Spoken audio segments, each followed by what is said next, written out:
Today is Tuesday, July 22nd, 2025. It is now 9 a.m., and this is the Putnam County Board of County Commissioners regular meeting. We will call the meeting to order. I don't see Mr. Alan Baggett here yet. So, Commissioner Harvey? I'll be glad to. Will lead us in the invocation. We'll have Pledge of Allegiance by Commissioner Harvey. And please silence your phone and stand if you're able to do so. Thank you.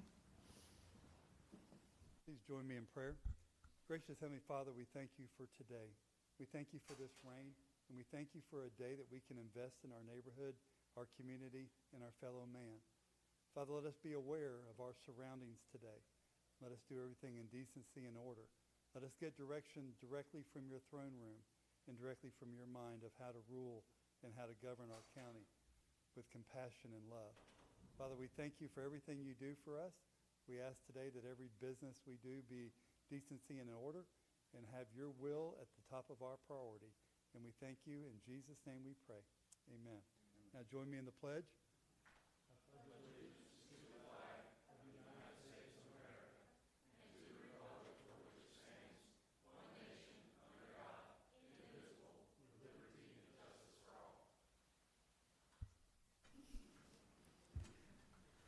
Thank you. All right, we have the approval of the minutes in front of you. Madam Chair, I move approval of the minutes stated in our packet. Second. We have a motion and a second. Any discussion? All in favor say aye. Aye. All right, motion carries. Moving on into our 9 o'clock certain solid waste collection and disposal district. If there's any mayors, I see Mayor Correa in the office. Please come on up, and we'll have our public hearing on solid waste assessments. No, she sits right here. Okay. She knows what to do. Madam Just want to Chair, make sure she Come on was up, taken Mayor. care of. Yep. Madam Chair, I talked to Mayor Haynes, and he's not able to be with us today. Right, and I don't think Mayor Myers is either. I spoke with her briefly. All right, Ms. Julianne, are you giving the presentation? Yes, ma'am, I'll be happy to. This is your annual solid waste assessment fee. You will notice that for households not in Palatka and Crescent City, there's going to be a change from $262 to $312, which is roughly about $4 a month. And then for the households in Palatka and Crescent City, they're going from $135 to $121. And this is reflective of those different areas that participate with Waste Pro and those who do not. So the collections, the cost of collections via Waste Pro, which was the contract negotiated by the board last year, is the cost increaser driver this year and is what that $4 a month is going towards to pay for that. And so this will be your service for the citizens and pickup.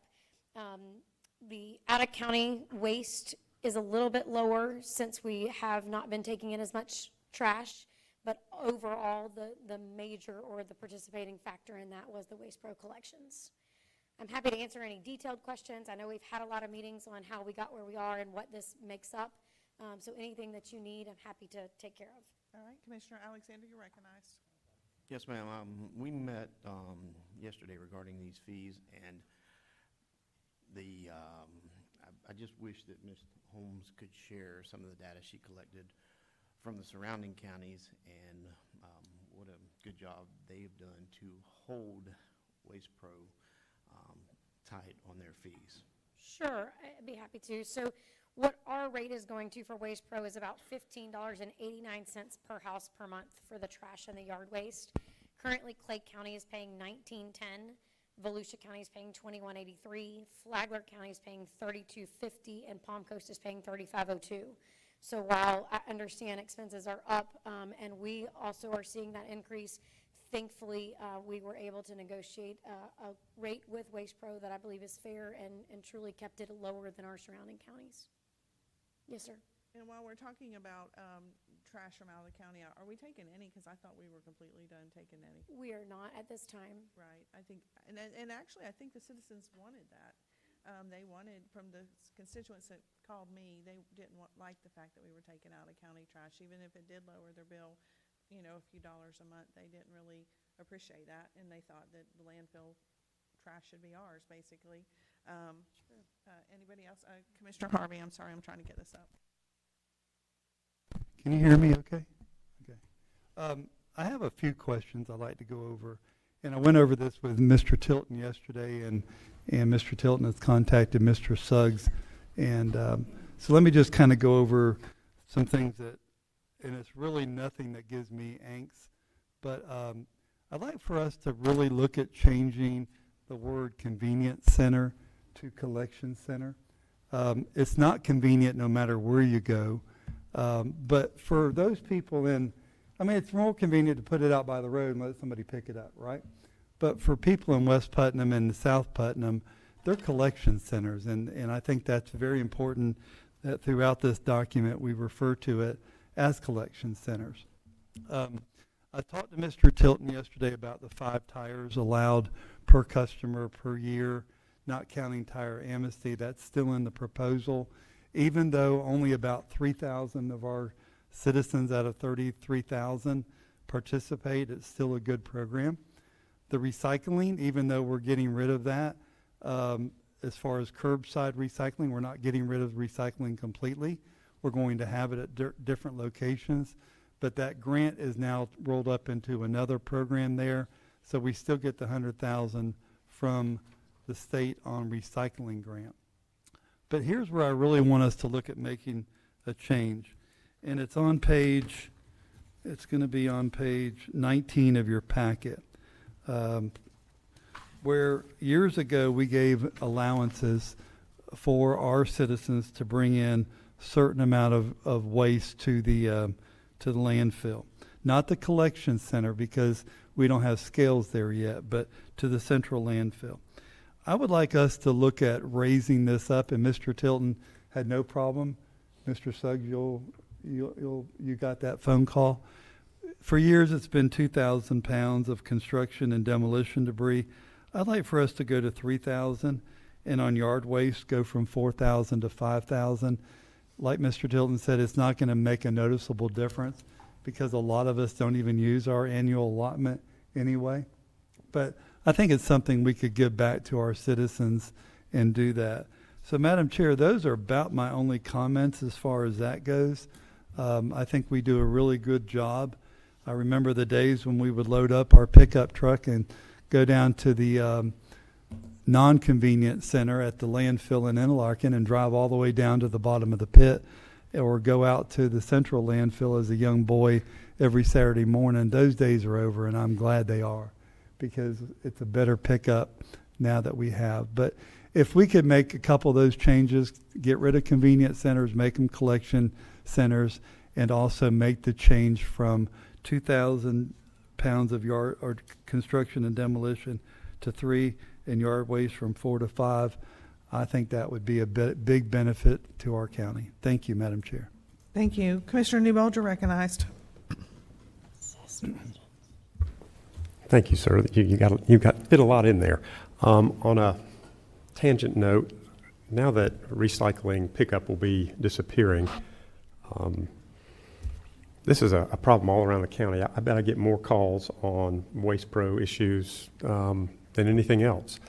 And I'll say they seem to be pretty darn responsive in most cases. I've had, now granted there are challenges and we have some difficult spaces, but yard waste pickup is an issue that I hope we can improve in this next contract period. With recycling going away, I'd love to see yard waste picked up every week as opposed to every other week. So if that could be thought about, worked into somehow, I think that would relieve a lot of angst with community members. Sure, we can explore those options for you. Thank you. All right. Commissioner Palatka, you're recognized. I will agree with Commissioner Harvey on the increase. I think that is definitely something that we can give back to our citizens, at a little bit of help somewhere down the line that really doesn't hurt us too bad, and it's certainly a help to them. If that was a motion, I'll make a second. I don't know if it was Go officially. right ahead and make a motion. Well, Second. go ahead. We got a couple more people to speak. I'm and then sorry. if Go you're ahead. okay with that, I'd like to wait until we. Is that okay, Mayor? Correa, you're recognized. With the disappearance of recycling, which is the only service city citizens receive from Waste Pro, will this increase apply to us because we will no longer get any services from Waste Pro? No, ma'am, that was the caveat that we read. There's two different households, right? So for households in Palatka who do not get the collections, Okay. your fee is actually going down about $14, about $1 a month, right? Because you do not receive those collection services from Waste Pro. Okay, although I'm sorry that recycling is going away in any fashion, but at any rate, thank you. Well, I think that as we And we- move forward, we're going to explore other options. Okay. Yeah, I Great. think there's opportunities that we can look into. Commissioner Harvey? Madam Chair, I want to make sure that everybody knows we're not getting rid of recycling. We're getting rid of curbside recycling because only 18 to 20% of our customers were doing it. And then it all sounds nice and fuzzy, but if there's no market for it, then what are you picking up? And people, the calls I get, Commissioner Newbold too, are, well, they're mixing the recycling with their regular trash. Well, if there's no market, where do you think it's ending up at? So why send 3 trucks out a week or every 2 weeks when we don't need to do that? The people that still want to recycle will have the ability to recycle. It'll just be at their convenience to take it somewhere. And if I want to recycle, I'll be recycling. But, you know, when 18% of our customers are only doing it, that tells you there's a problem there. And if we don't have a market, you know, I recall when I first came here, and I always, sorry I tell these stories, but we were looking at trying to sell the landfill. And I thought it was a terrible move, and we made some strides to not do that. But I had a guy call me that worked there, and he said, I was told to go take a whole semi-truck load of aluminum cans and dump them in the landfill because of the fact that the recycler was closing and he wouldn't have time to get there and get back. And I kind of gave him a smart remark, and I said, well, next time they tell you, just go out on 17 and dump them in the middle, they'll be gone by the next morning. Somebody will pick it up. So when we look at recycling, there's always going to be somebody who wants to do it and a market for it. We just got to find the right market and all that. So thank you. But we're not getting rid of recycling. Mayor Correa? Yes, that's true, but for all intents and purposes, you are, because people are not going to take their recycling to the landfill. That's just the truth. They're not. They do now. Some of them do. So, very few, even less than those that, the curbside is a big piece. Yes, I understand the market has changed drastically for recyclables, although there are some, I know I've lived in other states, and those states still operate that way, and they do recycle glass and tin, metal, whatever. But so that does change drastically. The other big piece of recycling that we don't do is composting, which contributes a lot of waste to the landfill that creates a lot of gases that are not a positive thing for the environment. So there are ways we still can improve. All right. Is there anybody else? All right. We'll take a motion.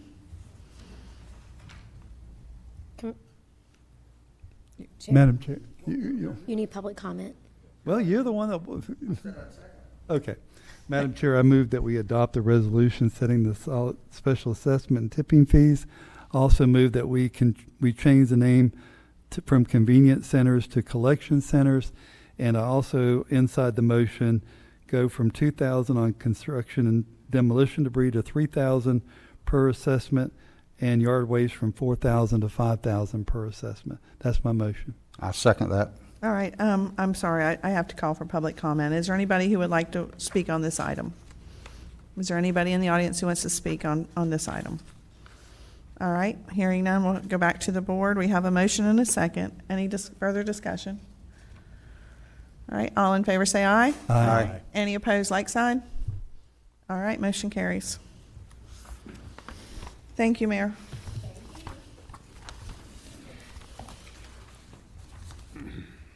All right, moving it back into presentations, we have Gabriel Gunn from Visit Palatka. Good morning, Ms. Gabriel. Good morning, Commissioners. Gabrielle Gunn with Visit Palatka. Visit Palatka's goal is to, is to enhance tourism and position Palatka as a vibrant tourism destination that attracts visitors while enhancing the local community. You all have received the packet for today's presentation, and I have some right here at the front. Palaka's proposal for a farmer's market is to host the monthly farmer's market at the Putnam County Courthouse. This would start in September and go through May, happening on the first and third Saturday of each month, with one not happening in December based off of vacations. The events would be from 9 to 2 p.m. We would also have monthly themes to incorporate visitors to interact with the vendors that are present. We are also in the works of hiring a market manager.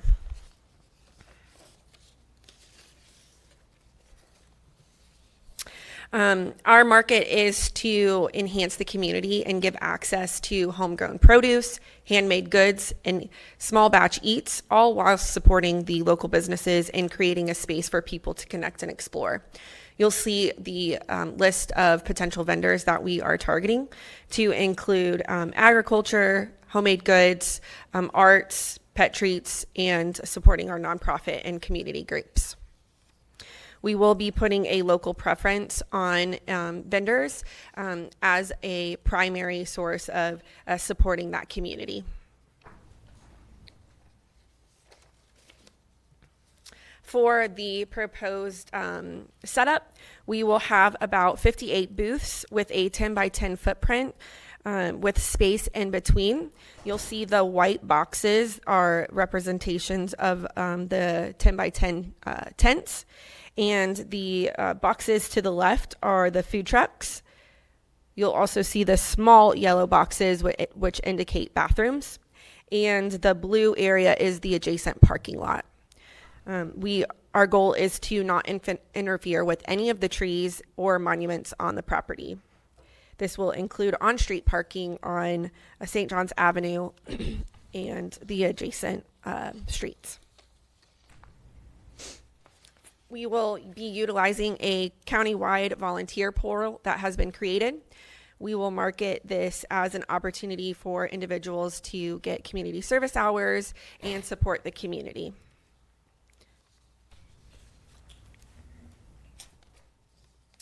Visit Palatka would like to post this on our website and house it there. The goal would be to go live with this with the board's approval. This will include the startup and marketing of the event, while also posting it on Facebook as an event and marketing outside of the county as well. Any questions? Are there, Commissioner Alexander, you're recognized. So the goal of this is to... Turn your mic on. There you go. Thank you. Thank you. You guys have a hard enough time hearing me with the mic on. All right. So the goal of this is to enhance downtown, drive traffic, and increase publicity for it. What are the fees that are going to be charged to the individual vendors? We are going to have a fee for the nonprofits, which would be $15 per booth, $30 for regular vendors, so farmers, local artisans, and then a $75 fee for food trucks per event. Per event, okay. And where are those revenue dollars going? Based off of this being a startup project, it would go to the startup costs along with the market manager and supplying that salary. Okay. Or is the clerk of courts receiving any revenue for renting the space? Oh, could you repeat that? Will the clerk of courts, the courthouse, be receiving any revenue for the leasing of the space? Not at this time. There'll be no shared. We don't expect to receive any revenue especially for this first year. Okay. All right. Visit Palatka will be covering all the costs associated with this event. So basically, you're expecting it to be a net zero. Your costs are going to cover your expenses. That's what Yes, you're ma'am. anticipating. And in the case of receiving any revenue, it would go back into promoting any additional events. Correct. Gotcha. I like the idea of driving traffic to downtown. Yes, sir. Thank you. All right. Are there any other comments? You guys have to let me know. My screen's not working if you go. I Commissioner, have just a quick one. that's okay. Commissioner Newbold. Thank you for the presentation. I love the concept and the idea. These are successful all around the state, or they can be. We do have a prime location. I think you're going to have parking challenges. I would imagine, it'll ramp up slowly over time, but over time, I think you're going to, with that Highway 17 visibility, Yes, you're sir. going to pull people in there more than you think you will, and I think you're going to have traffic, you're going to need to have a traffic control presence and a good parking plan. Yes, sir. But I would encourage you to go next door to St. Augustine, look at what they're doing, look at some of the challenges they've overcome and how they've organized that. I think you've got a great program in hand, and I appreciate you guys pushing forward. Of course. Thank you, sir. Yeah, thank you. I think it's a great project, and glad to see that we're going to have some activity downtown. I think a farmer's market will be very well received in the community, and like you said, with visitors. A couple questions. You're going to be naming the county on your insurance. You're going to have insurance, naming the county on the insurance. And then cleanup, you'll return the property back in its clean Yes, ma'am. position. Exactly as we found it. Yep, okay, all right. With that, is there any other comments or questions? Mr. Suggs? Yes, ma'am. Thank you, Madam Chair. Having some preliminary discussions with Visit Palatka and Gabriel, I think the proposal that they're putting forth, they're taking care of all the maintenance there. They're bringing in all the vendors. They're taking care of all the booths. One thing that we did share, and I'm glad to hear Ms. Gabriel mention it this morning, that we are going to be protecting the resources down there. As she said, so they're going to put some things up so people will not be messing with the Maltby Oak and things like that in our gazebo down there. So they're protecting all those interests as well. And so I think it's a good plan. I think they've done a good job with putting this forward. She requested to go live with it on her website, I believe, this morning. And so if we can get a consensus for that, so we can go ahead and do that. And if the commissioners like for us to add it to our website, we would do that as well. All right. Commissioner Harvey? Thank you, Madam Chair. When did they cut the grass down there? Isn't that on the weekend? Yeah, I believe it is. Yeah, from what I've noticed, Yellowstone, the contractor, when they come, they do come on Saturdays, so we might have to negotiate with them. It's not every Saturday, I don't believe, so it might be on the off Saturdays when the We market's can not going reach on. out to them and coordinate through the schedule. I believe the schedule is going to be the first and third Saturday, so we can schedule and work with our vendor to make sure that that's taken care of. No, that's a very good point, because during raining season, sometimes you're cutting the grass once a week versus every other week. Exactly. Thank you very much. Clerk Reynolds, do you have any concerns or comments? No, ma'am. Having thought about this, I do agree with the comments that I like the idea of, bringing more activity downtown, bringing more foot traffic downtown. I've thought through it. I don't think there will be any detrimental impacts to us, our operations, anything like that. The one thing I've expressed before is just we should just make sure that the chief judge is okay with it, which experience has told me that if it's something on the weekend like this, they have no issue with it. But that's Okay. the one thing, just checking with the courts. But All right, very good. Thank you for your comments. All right, thank y'all. back to the board. Do we need to make a motion, Madam Chair? I believe so. Okay. Madam Chair, I move approval of the Visit Palatka Farmers Market as presented today. Second. All right, we have a motion and a second. Any further discussion? All in favor say aye. Aye. Aye. Any opposed, like sign. Thank you. Thank you, we appreciate it. All right, moving into further presentation, we have Ms. Young with countywide project updates. Thank you, Chair. Good morning. This is a reminder that this is not every project or initiative underway by county departments, but those most important to staff, the citizens, administration, or the Board of County Commissioners. With that, we begin with an update of Port Putnam. The Port Infrastructure Development Plan is now complete. Infrastructure improvements are currently underway with design, engineering, and permitting phase of the new bulkhead that will permit resumption of commercial cargo services. The animal control facility, the main office building, and kennels are in final completion stages. The cat kennel is under construction. The site work has begun this week. Concrete, asphalt, and the dog play yards anticipated to be completed fall of 2025. Fire rescue has the West Putnam Fire Station construction. The fire station construction is 75% complete. Anticipated completion date of fall of 2025. The John Theobald Sports Complex, repairs to a couple of broken playground components at Project Play will be completed by the end of this month. At Naya Barden Community Park, the shade structure has been installed. The San Mateo Community Park, the new playground structure has been installed and is ready for play. The Bostwick Community Park, the new shade structure has been installed. The ribbon cutting ceremony has been scheduled for Friday at 11 a.m. and all are welcome to join us. The Putnam Aquatic Center's swim lessons are in full swing. The pool is open during scheduled hours for lap swim and community swim. The Pico Road boat ramp, the Pico Road ramp parking lot striping project has been completed. We completed paving ramp launches at Bowl Green, Ida, and Annette boat ramps, thanks to Commissioner Harvey's discretionary dollars. The Georgetown Riverfront Park engineers have submitted the permitting docs to St. Johns River Water Management District for the boat ramp. The consultant is working with the water management and other environmental consultants to get a set of bids ready for construction plans. The Duns Creek East Side ramps, the engineers have submitted the permitting docs to St. Johns River Water Management District for the boat ramp, and the consultant is working with water management and other environmental consultants to get a set of bid-ready construction plans. We expect the bid specifications in the fall of 2025. The Duns Creek West Side, the property lease between FDOT and Putnam County is on the agenda this morning for acceptance. We're waiting on a proposal from the engineering team to complete the necessary environmental work required to prepare a bid-ready scope of work. The impact fee study, we're in the process of implementing the impact fee ordinance. The calculator has been built to estimate, and the next step is to meet with Citizen Serve for final implementation. Fort Gates Ferry Landing, no funding source has been identified for the required repairs to open the west landing. We were recently denied an award of the grant. Dirt to Pave 2023, construction is ongoing. It is 95% complete. Dirt to Pave 2024 project, bid awarded to 2 contractors on July 8th. Copper Roads received an award for 10 roads within Districts 1, 3, and 4. Krebs Land Development received 5 roads within Districts 2 and 5.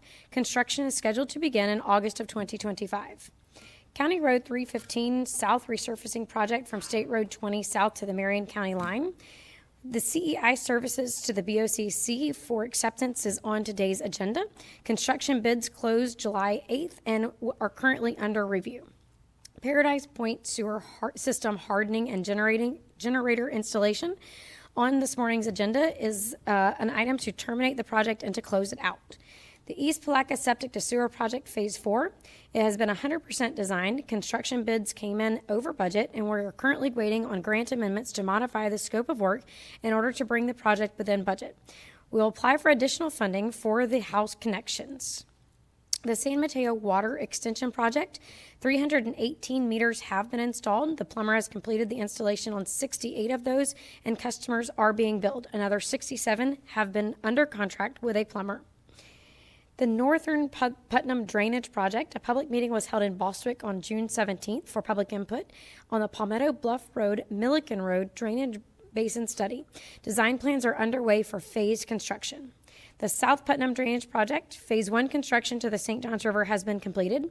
Phase 2, bid 2513 for additional drainage was awarded to Copper Road and is currently underway.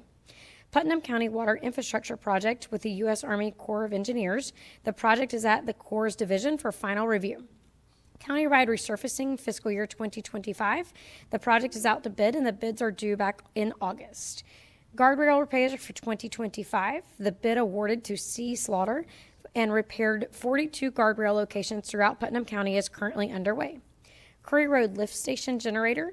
The project is fully funded with an HMGP and HMGPP match grant. We are waiting on both fully executed contracts to be returned.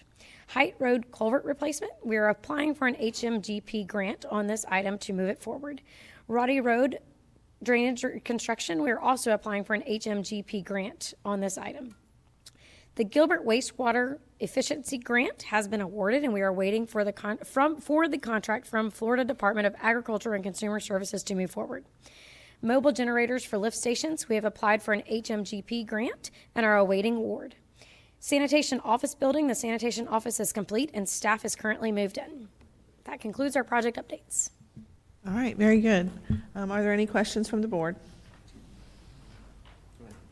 Go ahead, Commissioner Alexander. Ms. Young, so, for instance, the Fort Gates Ferry. So we were denied our grant application Can you hear? for appropriations funding on that. Hold on. Let me get back. Is that, there we go. That's better. Okay.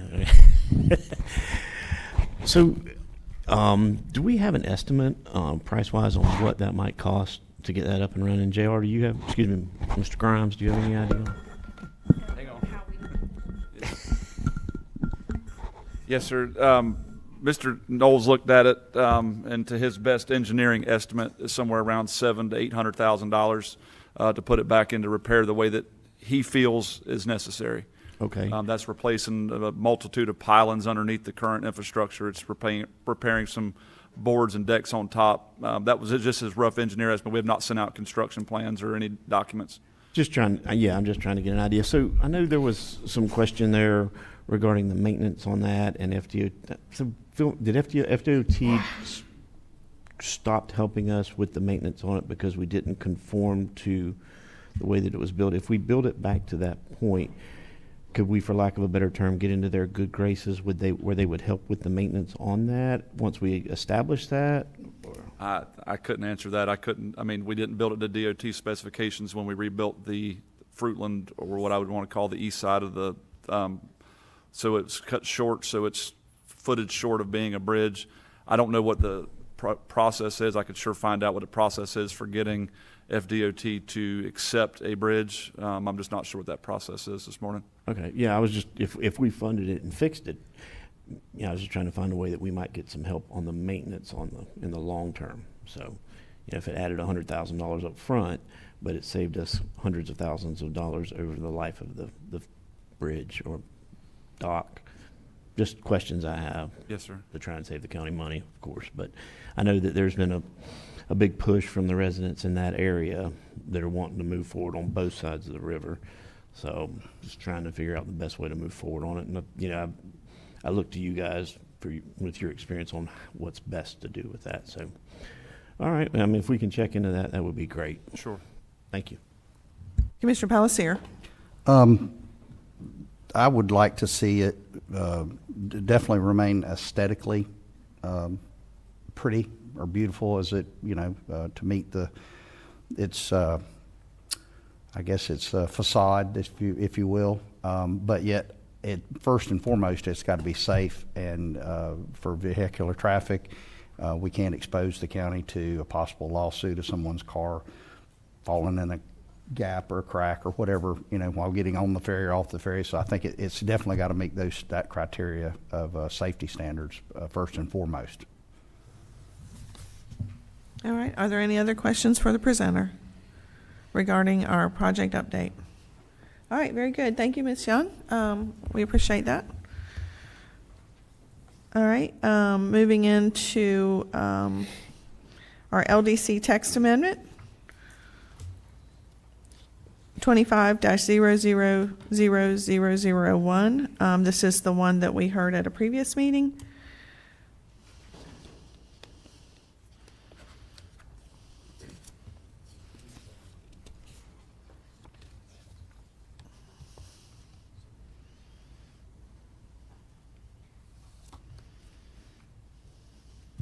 Good morning, Commissioners. For the record, Zachary Baker, Planning and Development Services. I have prepared a brief presentation, but I'm sure we are all well familiar with the text. So at your discretion, Chair, I will go through it, or... If you just go through it real briefly for the audience, that way everybody's up to speed and we know where we're at. Yes, ma'am. So this is meeting 2 of 2 for the public hearing process. This is a county-initiated text amendment. There were several amendments throughout the Land Development Code, including Articles 2, 3, 6, 7, 9, 11, 12, and 13. We have followed the statutory requirements for dual meetings and so forth. Within Article 2, Division 3, we're increasing the allowed uses by right, as well as adding a accessory dwelling unit as a special use in commercial districts. For Division 4, we've changed some allowances for non-residential farm buildings on bona fide farms, made a modification to our use table relating to accessory dwelling units in commercial zones, and we've also included a setback exemption for well houses not exceeding certain square footage or height thresholds. As you can see on the presentation, at the board's direction from our last public meeting, we have removed any proposed amendments to the temporary occupancy of recreational vehicles. There's been a lot of language added for our supplemental standards on uses, inclusion of canals as waterfront features for waterfront development. We've updated our dimensional requirements for the R2 zoning district, just to be consistent with other residential districts for impervious surface areas. We've had a couple changes to our culvert requirement language. We've updated our lot of record and vesting determination language and rights of applicants on how they could go through and petition for vested development rights. We've made some modifications within our variance sections of the Land Development Code to make it more user-friendly. We've modified the language, which includes the voting and non-voting members of Development Review Committee. We've updated some procedures for subdivisions. We've changed names of one of our subdivisions to make it more consistent with what that process is actually doing. We've made some changes to the lot split section of the code, giving property owners the ability to surpass review by the county engineer, which can be timely, and bring in an affidavit from a third-party surveyor, verifying that their surveyor's work is correct and accurate. And then we've trued up some of our definitions as well to kind of make everything consistent. At the March 12th, 2025 Planning Commission unanimously recommended approval with some modifications to the text that was presented to them. Some of those worked through, some did not. And then at the July 9th, 2025 BOCC public hearing, the Commission unanimously voted to conduct the final reading of the proposed amendments with the exception of the changes to 45-131. And staff still recommends approval. All right. Is there anybody in the public who would like to comment on this item? Do you have anybody in the public who would like to comment on the text amendments in front of us today? All right, back to the board for discussion. You go ahead. Yes. Well, we have two text amendments, so I'm trying to make sure it's which one it is.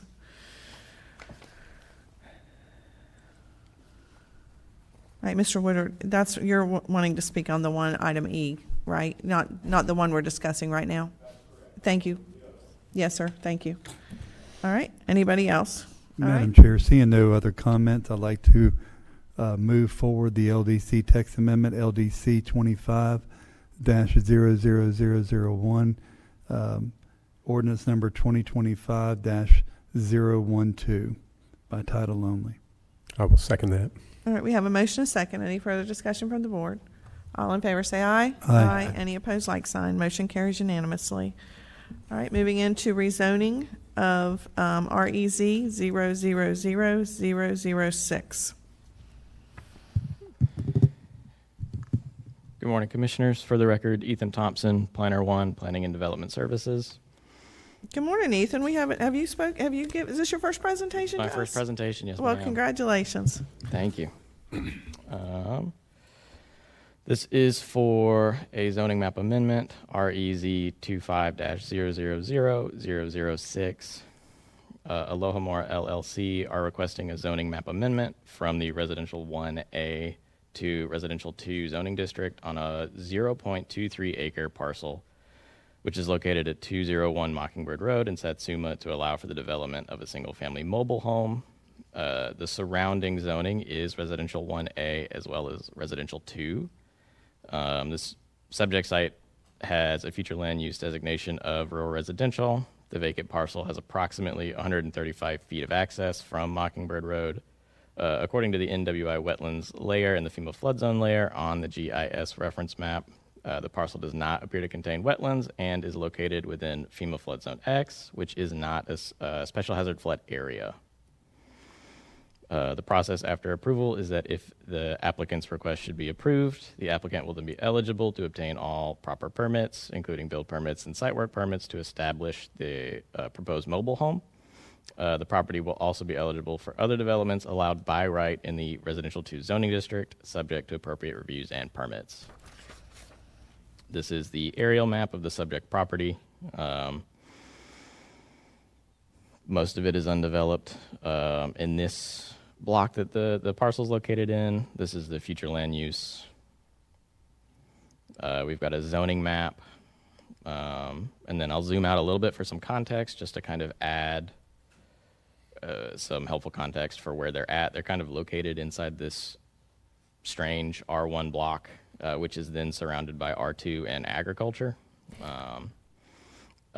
Excluding this kind of R2 enclave that sits inside of the R1A, which has previously been rezoned already. So the R2 is across the street and the lighter color, correct? Yes, ma'am. R2 right. is going to be that lighter color. Ag is green, and then R1A is that darker yellow.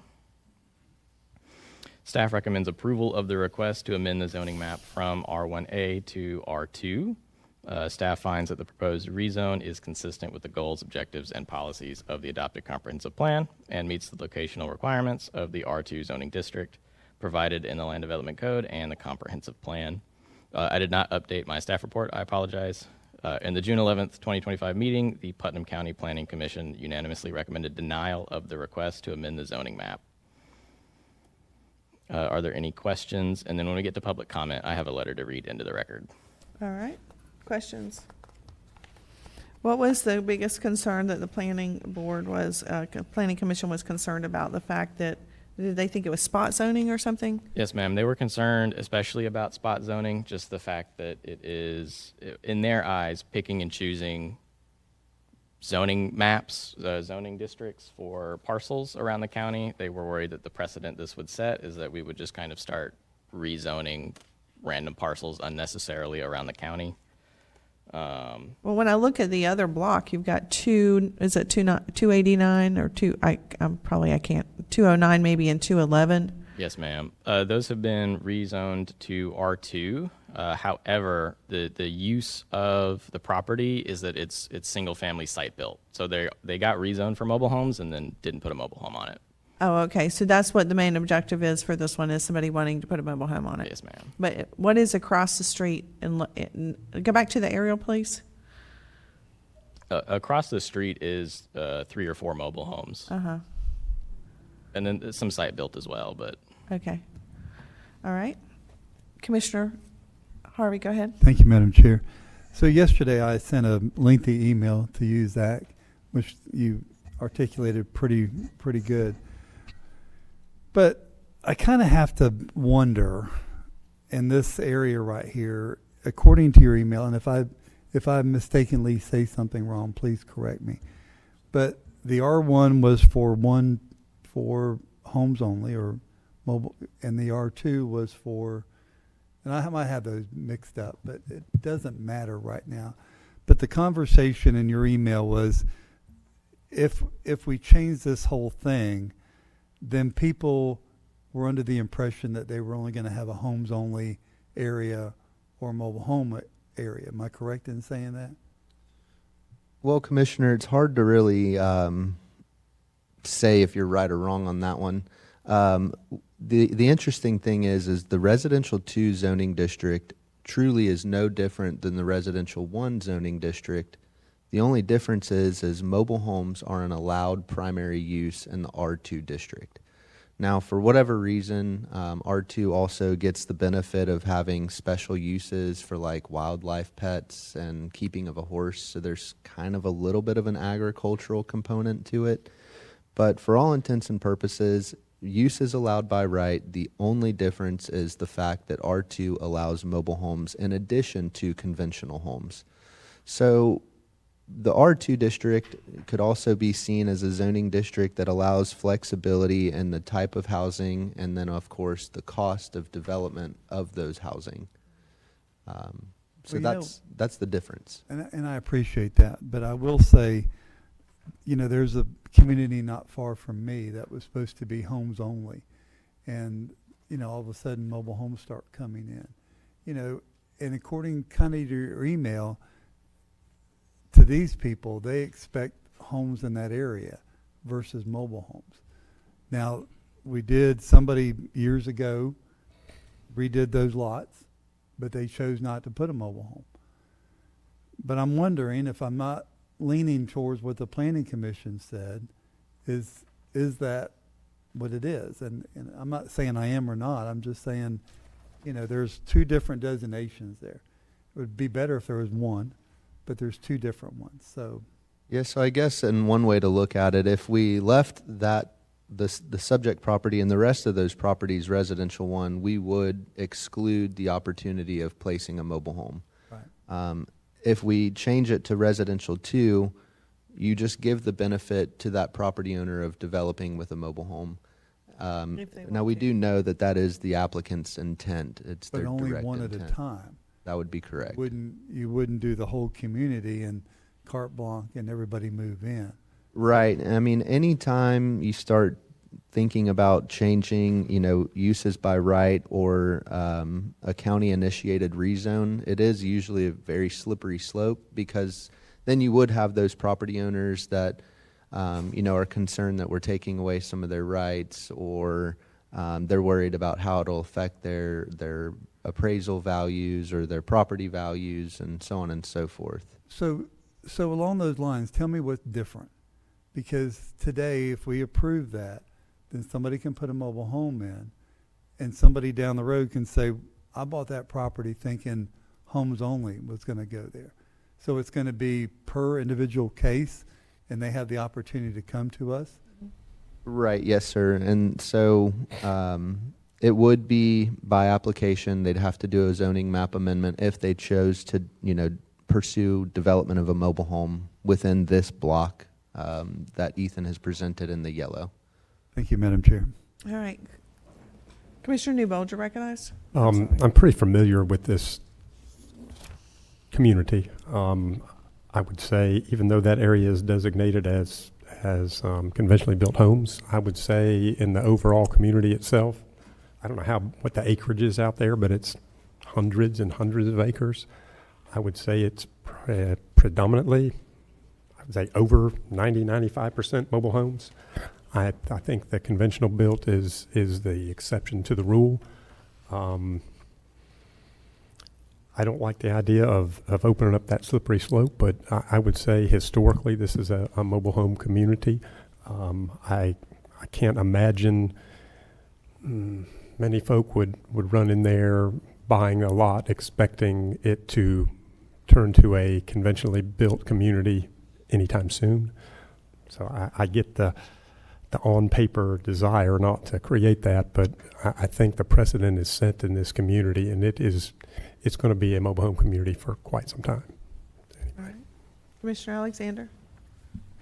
And that would be my only question, whose rights and whose values are greater? Because maybe the two parcels on either side of that property bought anticipating building homes in a home-only section. And, we knew there were mobile homes across the street. That's what it was zoned for. But, I'm going to build my retirement home here, and I anticipate having two site-built homes beside me because that's what the property was zoned for.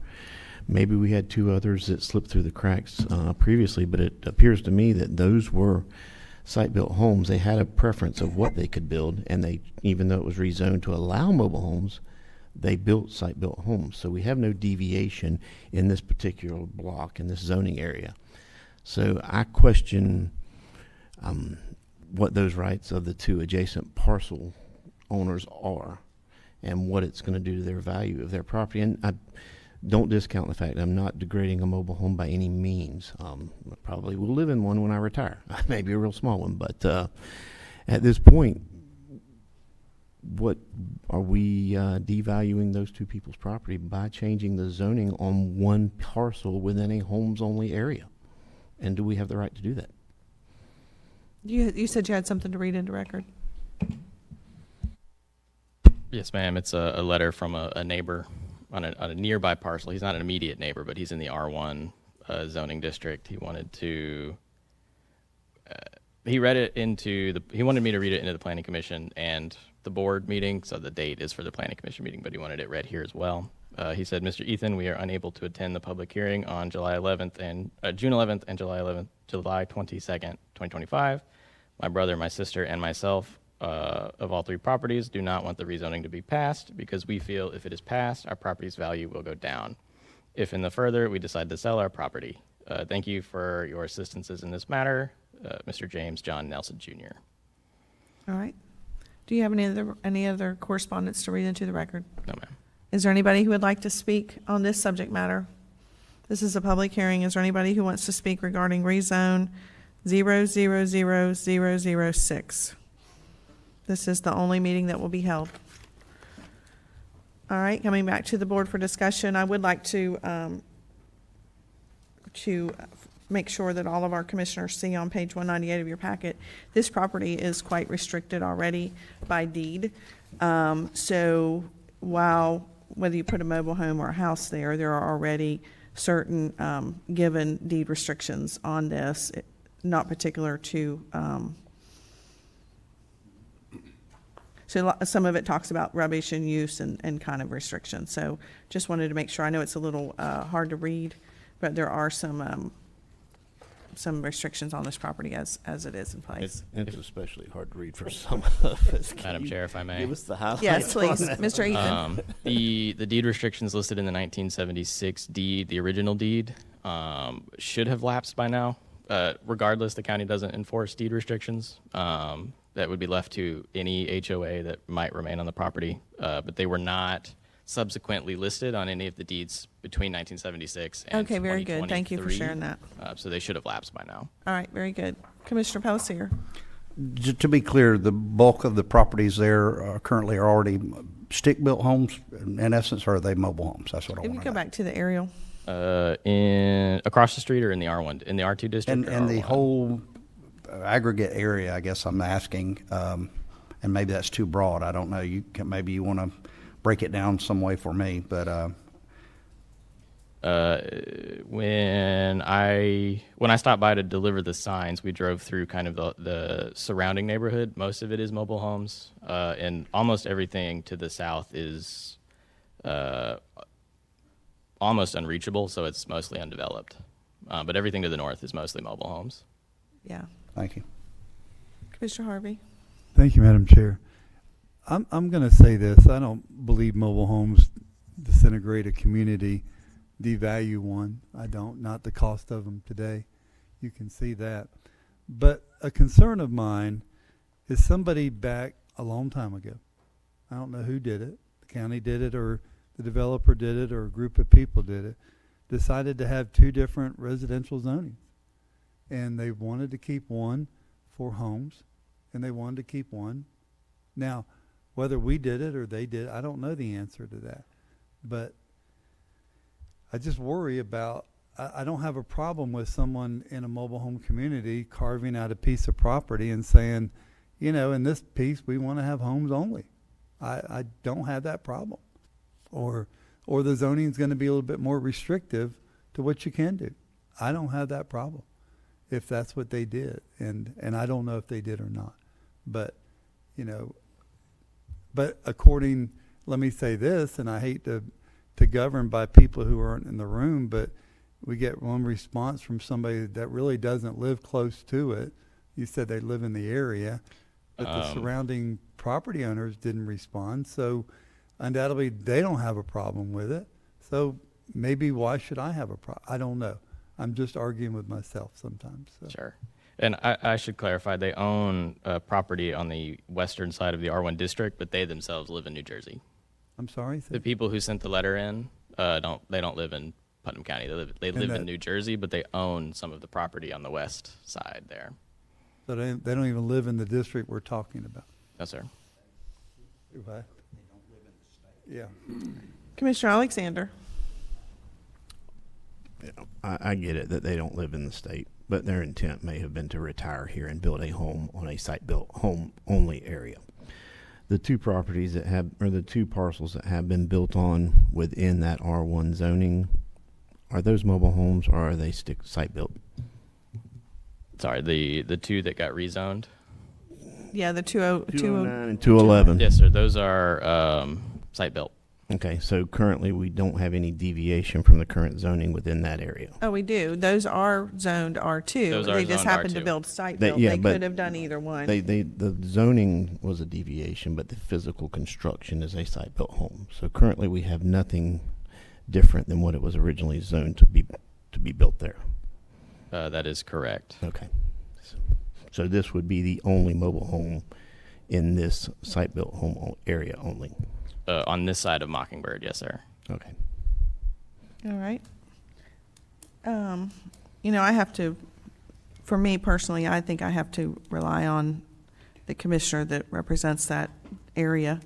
And I'm not familiar with it. I haven't driven it. But if he tells me that 99% of the houses out there are mobile home, I have to have, that carries some weight with me. Well, and I hate to be contrary to my previous statement. It is true that 90-some% of them are, and I don't think many people out there expect conventional building there, but that block has stayed true to form, and I don't want to devalue our planning commission's advice. I don't mean to be contrary to my previous statement, but I don't think it would hurt this one person's desire here, but staying true to our the regulations we have in place. I'm not opposed to that. I tend to lean towards denial, to be honest with you, and that seems contrary to my previous statement, but it's those folks put conventional building in that area, and yes, I see a comment from Mr. Harvey. Yes, sir, go ahead. Fire away. Commissioner Newbold, I think you're exactly right on. That's what we do up here. We hash it out, we talk it out, and sometimes we disagree with our own self when we walk in. And I do the same thing.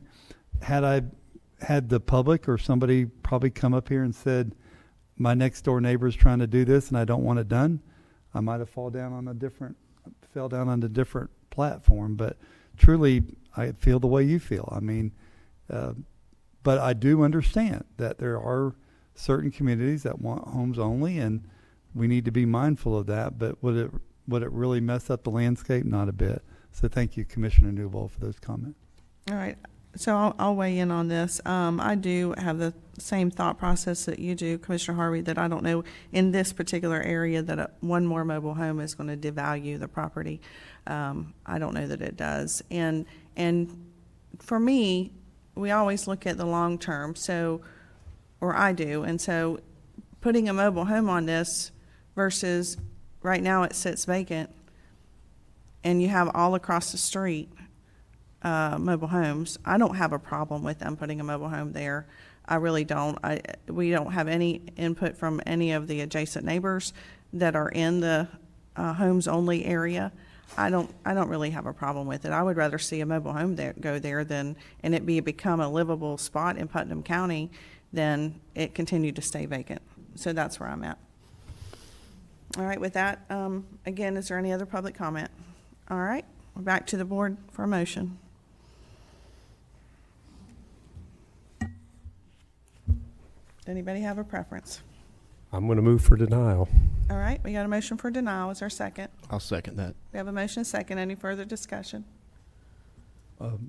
Clarification. So we're Yes. denying the request for this. Is that your motion? Yes, sir, and I guess, let me find the notation on it here. So you're supporting the Planning Commission I am. motion and denial?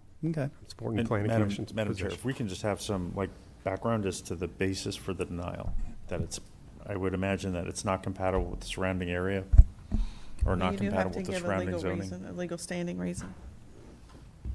Are you saying that, Yep, that it's not consistent with the balance of the zoning in that particular block.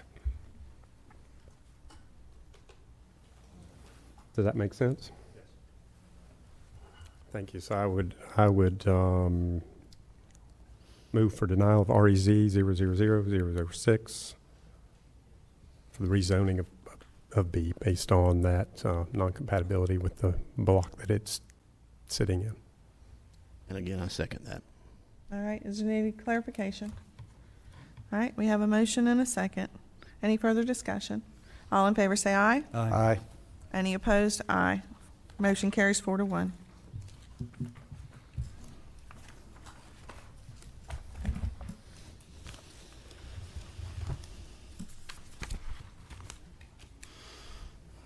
All right, it's 10 o'clock. We'll just take a quick recess. And if I could have IT come up and see if they can fix this screen and our buttons, please. Yes. Let me tell. I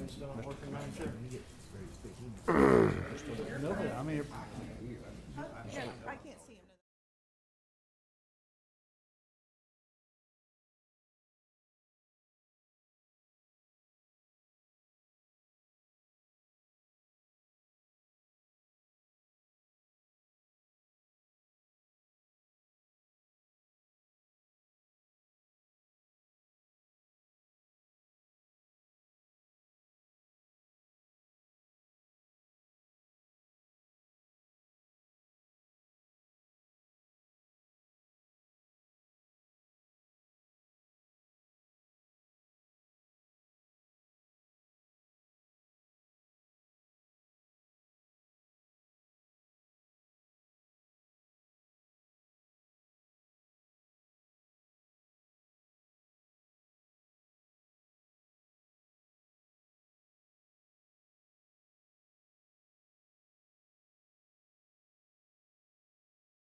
Lay it down.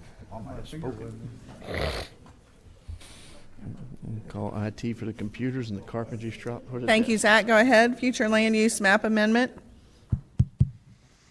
Thank you, Madam Chair. Again, for the record, Zachary Baker, Planning and Development Services. So the next two applications that are being considered is a future land use map amendment and a rezone for the same properties. So I've completed one presentation to go over both agenda items here. The applicant is Steve Stratton, Inc. I do not see his agent here today, which is who I've been working with, and I've never met Mr. Stratton in person, so he could be here, but I'm not sure.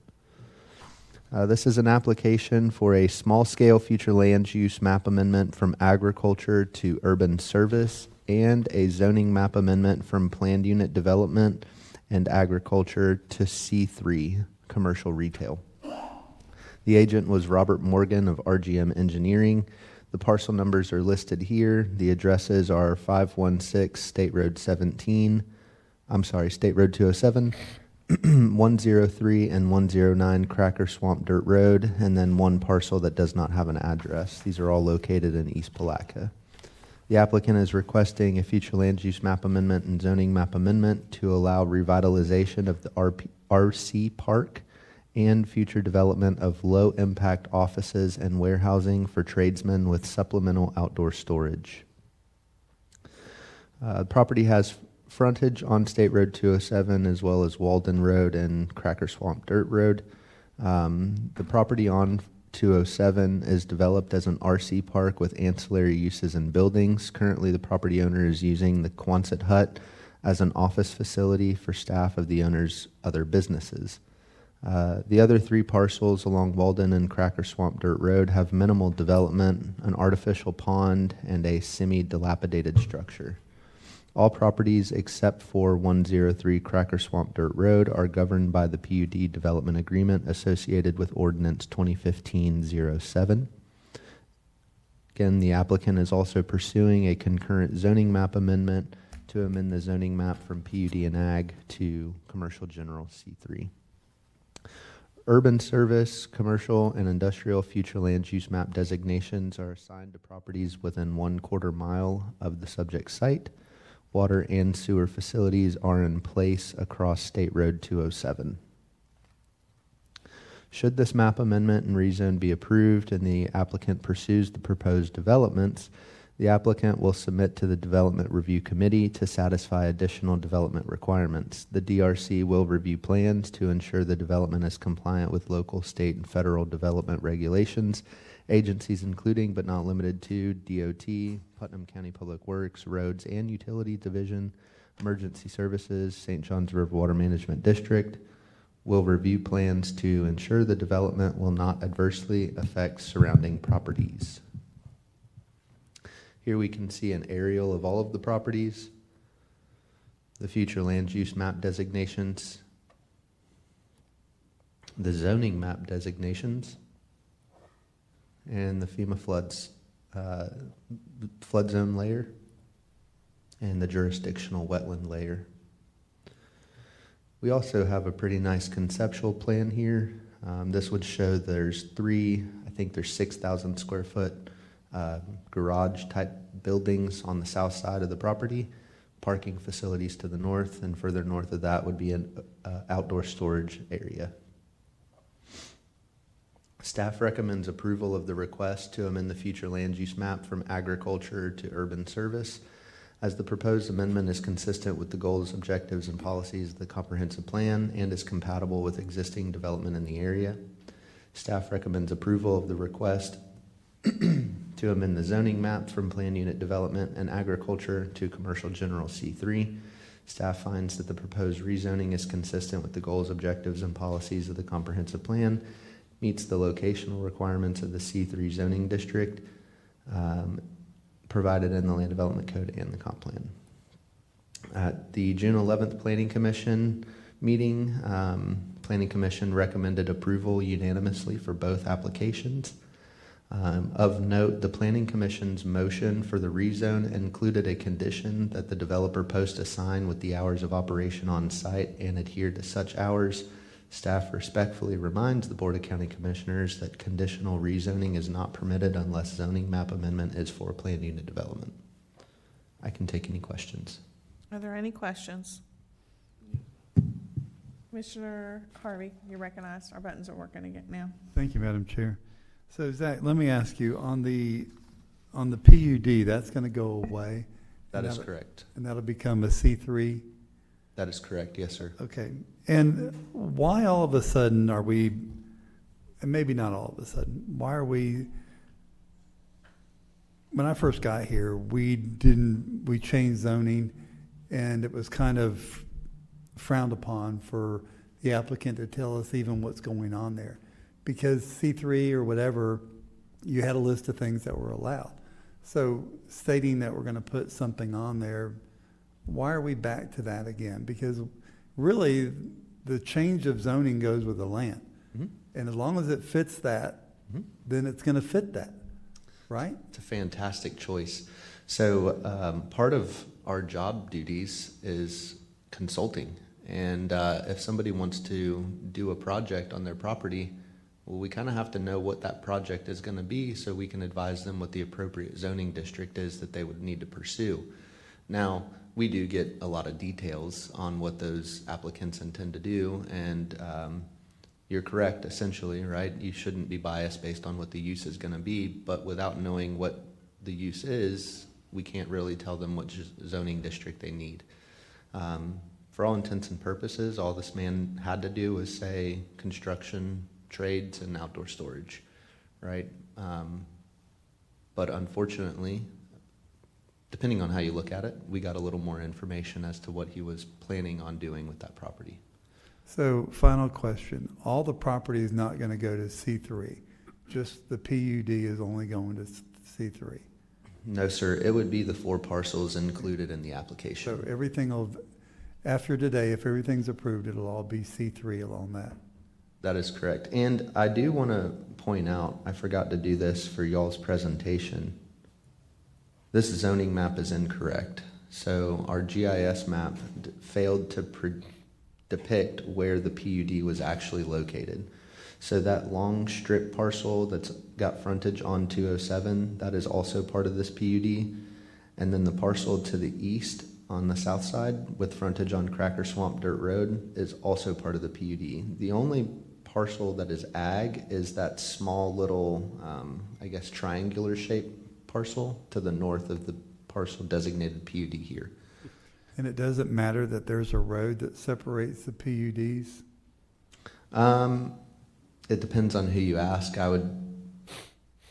We've seen PUDs that are bifurcated by a road that's been in place, and sometimes that's just the way it happens. Generally speaking, they should be unified as one piece of land, but it depends, which legal interpretation you get. Some folks think unified means a cohesive property.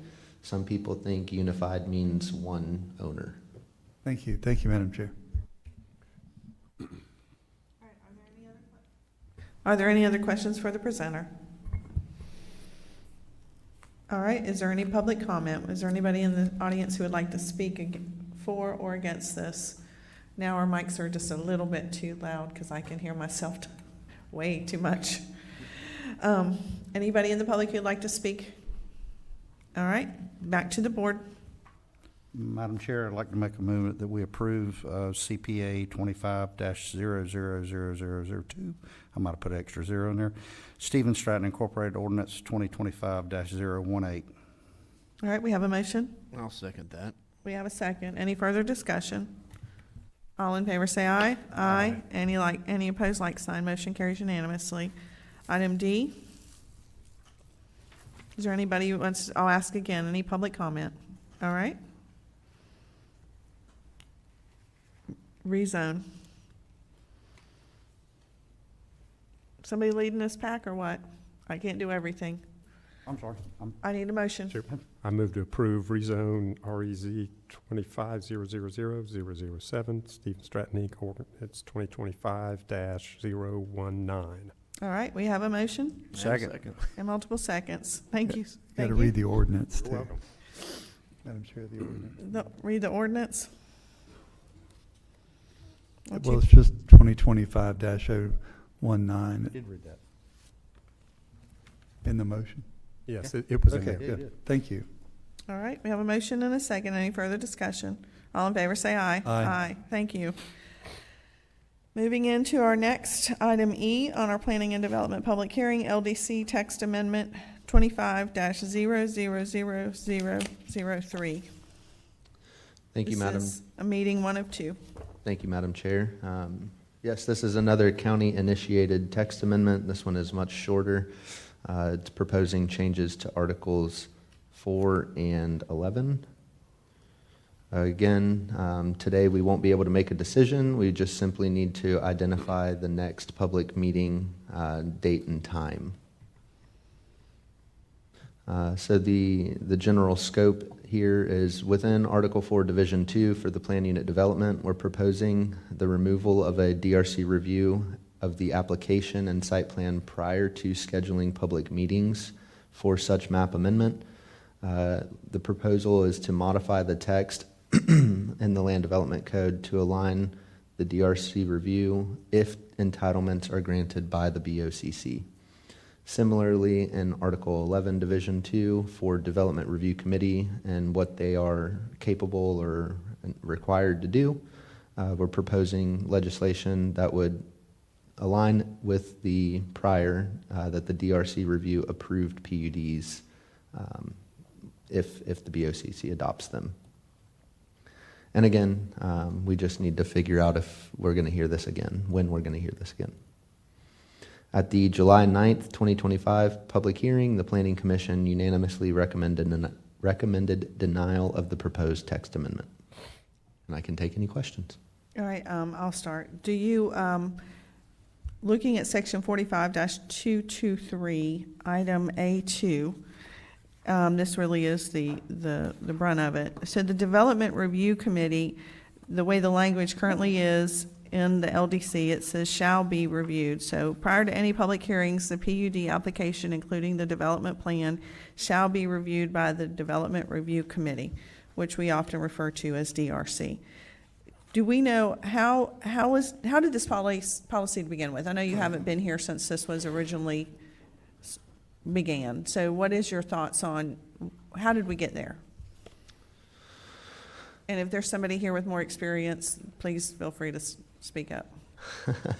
I can't answer the question as to how we got there because during my tenure with Putnam County, which was September of 2021, my training, my involvement in land development projects, the process and the procedure has always been to see if the PUD gets approved, and then we focus a lot of staff time and energy on the review. I understand the general consensus why whoever before me thought that the DRC should have a stab at the application, but there's a lot of internal discussion as to whether or not that could open the county up to some sort of equitable estoppel.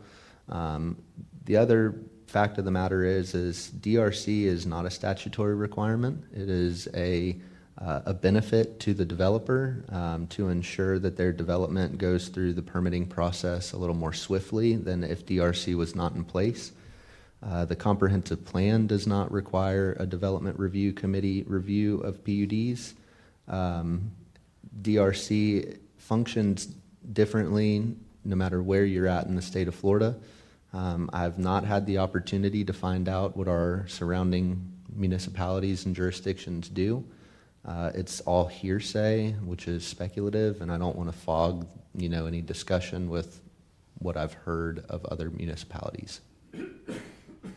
Okay. But the entitlement's not given until it's been approved by the BOCC, is that correct? Yes, ma'am, that is correct. All right, so so taking this out of the proposal is the current process we currently follow, which is an applicant applies for a PUD, staff sits down with them and has some discussion as to, or an applicant comes in and says, this is what I'm trying to do. Like, I know recently a one person came in and they had something they were wanting to subdivide, and which this is the part that I really love about our planning commission, our planning department right now, is that we are trying to be solution-based. So when somebody comes in the door, we're not just saying, nope, you can't do that, and sending them back out the door. What we're doing is we're sitting down, and if I'm wrong, please correct me. You're sitting down with them and saying, based on what you want to do, these are your options. And one of those options might be a PUD. If they can't get in the other boxes, then that's the process we have in place, is a PUD for a reason. When they can't fit into anything else, then we say, okay, we have an option for you that maybe you could apply for the PUD. So they have some input, and you walk them through that a little bit, just like what you mentioned before. Then the current process is then they make their application and they recommend what they want to do with their property, and then it comes in front of the Planning Commission, BOCC, and then to the Development Review Committee. And the Development Review Committee is made up of people not just within the county. Can you talk about that? Who all is made up on? It's a group of people: water management, sheriff's office, school districts. I mean, it's a whole group of people. Yes, ma'am. So the timeline that you've laid out is correct. And the Development Review Committee, including the 5 planning staff that receive those projects, there's 32 different recipients. And it's everyone from FPL to the Forestry Division, DOT, DOH, Water Management District. I mean, it's a comprehensive list of experts in their field. And the majority of the time, we don't necessarily get the benefit of hearing all of those expert thoughts or impressions of the development. More than likely, what occurs is they go through DRC, and then whenever they go for building permit, the building department cannot issue a permit if there's no proof of application for stormwater, if there's no proof of application for DOT access, and they actually have to have proof of permit from Department of Health before that building permit can be issued. So when the DRC is functioning as it should, that applicant is apprised of all of those submittal requirements before they get to the building permit. So even at this current state, and I have no control, right? I can't wag a finger at Christopher Pogue, the representative of DOT, and be like, why aren't you here, man? You know? So there's already, the applicant is not getting the best DRC treatment as it is. And I don't know how we fix that. But what I do know is we are trying to be solution-based. We are trying to be efficient and getting development in the door and into the tax base. And I feel as though putting a DRC review primary to any sort of public hearings before we even know if this development will be approved, before we even know what the appetite of the development is by any of the public boards, is almost a little bit of a disservice to the applicant. Now, I can see both sides of that story, but the fact of the matter is it takes time and money to present a set of plans for the DRC to review. If you're not going to get your project approved, I don't think that very many people would want to spend that time and money to go through a check and balance for the sake of going through the check and balance.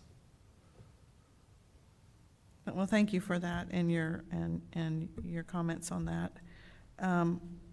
Commissioner Harvey, you've been here the longest. I do want to hear from you. I want to recognize Commissioner Alexander first, but I do want to hear from you as far as your experience and background on this. Commissioner Alexander, you're recognized. So the timeline you just presented, Zach, that's how it functions now. You guys haven't been bringing it before the DRC, correct, initially? That is correct, with the exception, there's 4 PUDs that we currently have in the works. When the first PUD went to Planning Commission, it was halted because it had not gone to DRC. So the other 3 PUDs that we've got applications for, we've put through the DRC process or are putting them through the DRC process. Okay. But before that, as Commissioner Wilkinson summarized, it's project plan, application, public hearings, DRC, permitting. Okay. And myself and staff, we've had many discussions related to my frustration with how slowly the speed of government moves and the process of government. So I'm all for finding a way to move things along, development. But my reservation is the fact that these policies were put in place to protect our community and our citizens so that we have an opportunity, multiple opportunities, and this is a safety net in my opinion, even if it's a initial DRC review from a 30,000-foot altitude. It gives us an opportunity to see if it's cohesive with what's going on around it. And I know you don't always receive the 35 responses from the different disciplines. I get that. But what if there is that one response and it is justification for it that prevents, an error in judgment that could cost the county money? It could cost, there could be problems that are caught. And, initial months into my tenure here, Mr. Harvey said something that was very poignant to me, that once you give up rights and abilities, it's very hard to garner those back. So I appreciate what we're trying to do here, but I don't think that I can get on board, especially when we have a unanimous denial from our planning commission, and most of those folks on that board have 30 to 40 years of experience in building and planning and zoning and community development. So if we're not going to give a lot of weight to their opinion and their efforts, what's the point in having them? I mean, they felt strongly enough to give us a unanimous denial. So if you haven't watched the video of the Planning Commission, their meeting, it lays out what their arguments are and what their justification is for the denial. So, I mean, it's my opinion that this is a big deal because it affects the future of our community, the way that these developments are handled. And I am very apprehensive about any development in Putnam County. I embrace it. I know it's coming, but I want it to come in on our terms. I want us to manage that growth. I want it, but I want it to be on our terms. I don't want to be strong-armed by a developer with more money, more attorneys, and who's been, navigating this path much longer than our commission has, and has a lot more experience than even maybe our planning staff. And no offense, but even our attorneys and our administrative staff. Because when dollars are involved, and we're talking millions, potentially billions of dollars of development, they're going to bring in the big guns. And I just feel like this takes out one of our defense mechanisms and one of our safety catches. So that's where I'm at on it. All right. So, Madam Chair, thank you. Zach, let me kind of ask a few questions before I go down my thoughts. What initiated this to begin with? Wasn't it the Planning Commission member that was worried about the DRC not being in the front end of the conversation? That's correct. We were during the Planning Commission meeting for a PUD, it's the David Minor project. Some questions got brought up as to, did it go through DRC? The answer was no. The reason why is because it comes in after entitlement. So that item got tabled until the DRC could review it. I contacted Rich to find out if there was any issues, like if this is a statutory requirement or, anything of those kinds. And ultimately, we kind of decided, let's go ahead and put in a text amendment to just true up the regulations with the process that we've been using for the past, since I've been here, 4 years. So this is just codifying what we've been currently doing. Not requiring somebody to go to a DRC prior to anything. Now, I agree with Commissioner Wilkinson and Commissioner Alexander, and I'll say sitting down with the applicant, asking the questions like you normally do, trying to fit the round peg into the round hole. That's wonderful. I think that's what we should be doing. But I do think if we're going to go through, we're going to change things, and we're going to make an applicant go through DRC prior, spend a lot of money, then there is some type of expectation that if I do all this, I should get that, correct?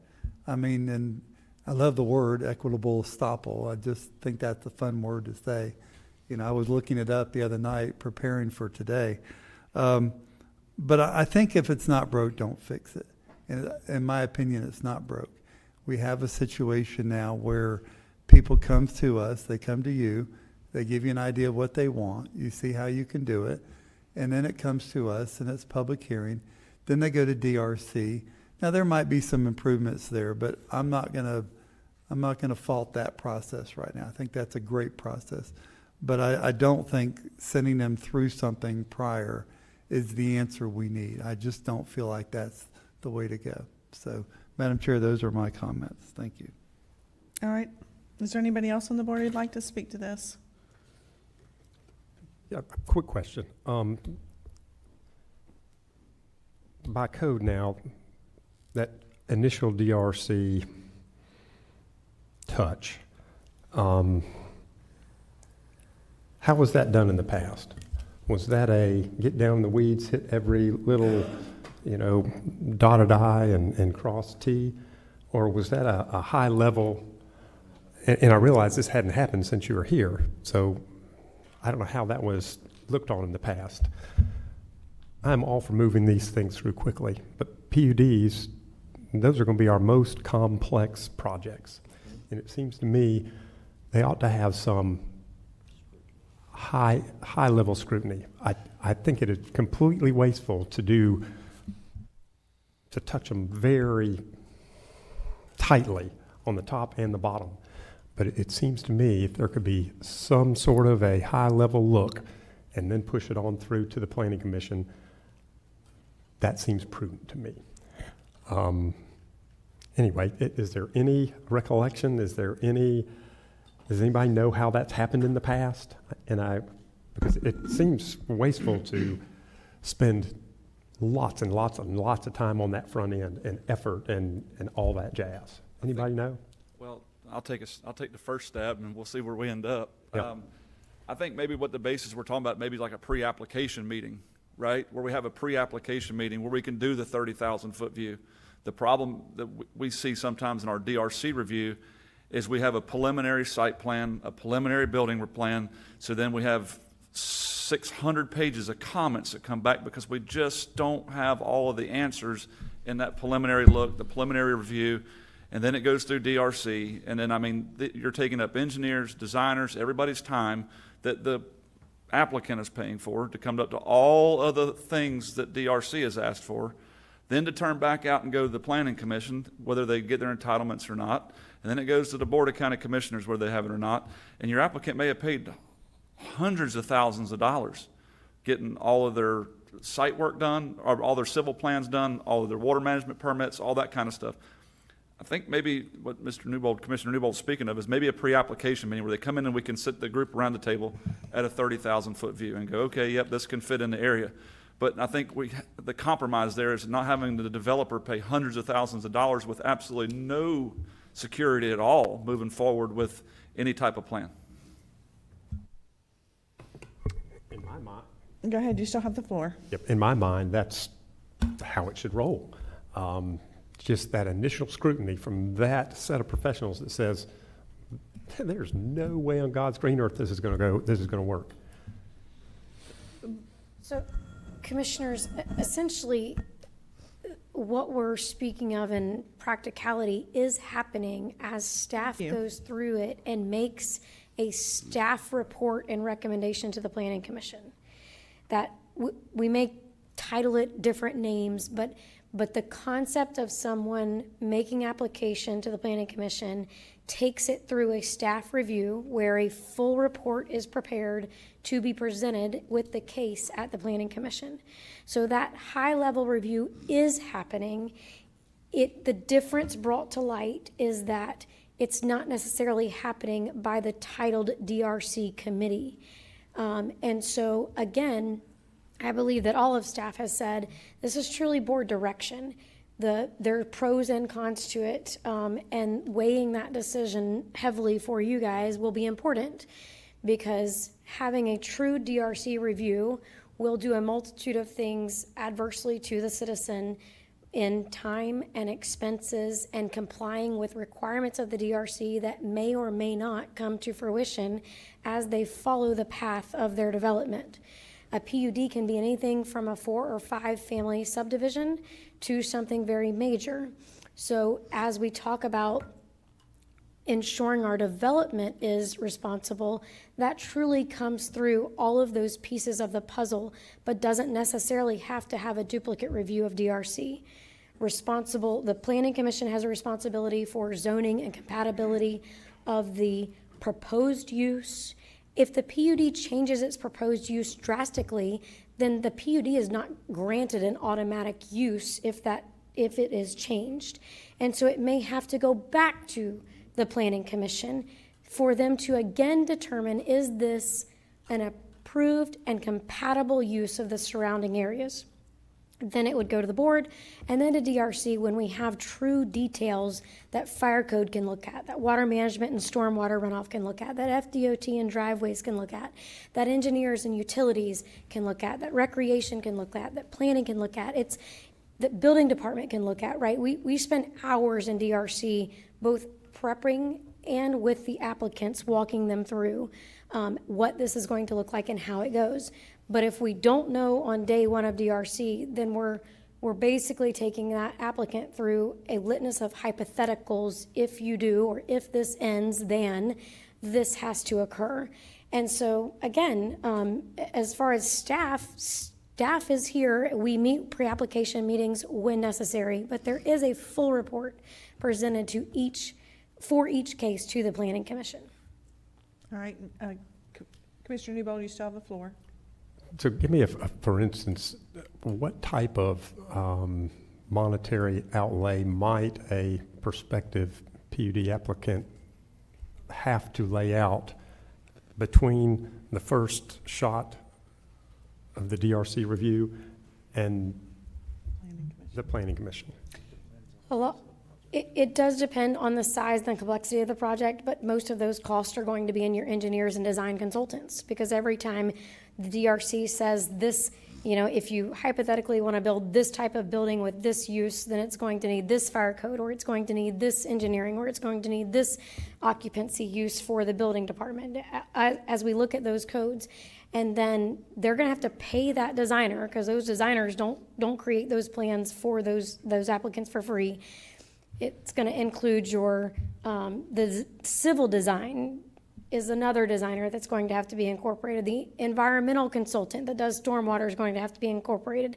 Then if they get to Planning Commission and they don't get approval, or they don't get the rights vested to them, entitlements that they need, then they may end up going back and either redoing it or canceling the project altogether. But they're still going to be out all of the designer fees. And I say designers, all of those professional service fees. It's, I'm not talking interior design. I'm talking those engineers and architects, the environmental studies that have to be obtained in order for us on DRC to lay it out and go, is this compliant? Not to mention legal representation. Many PUDs that we receive are submitted on behalf of the applicant by an attorney of some sort.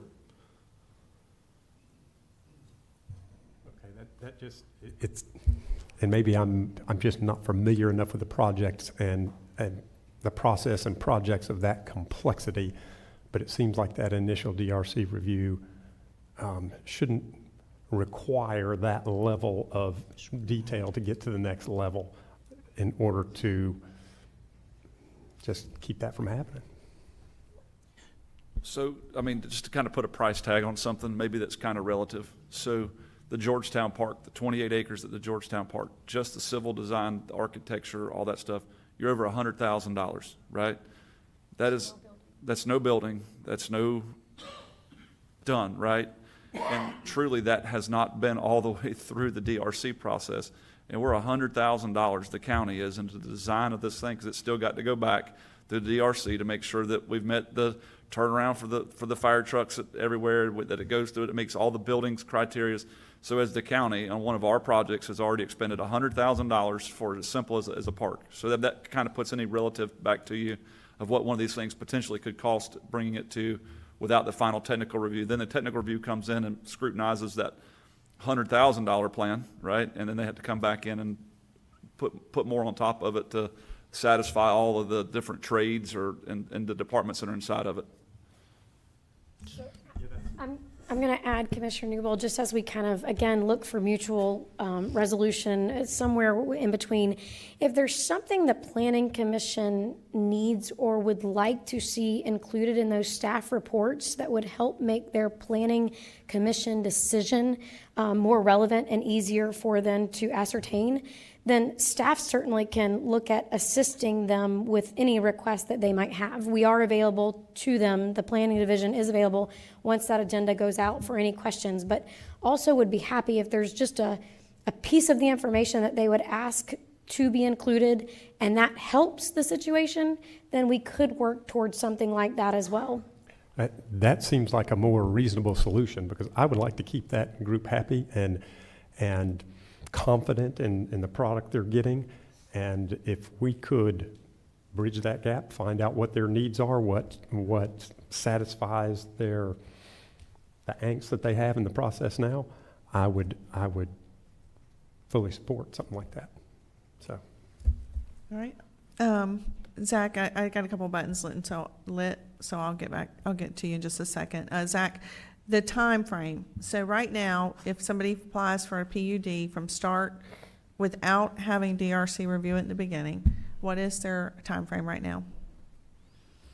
Well, Roughly. Time frame is always tough, but it could be done if they are ready to go.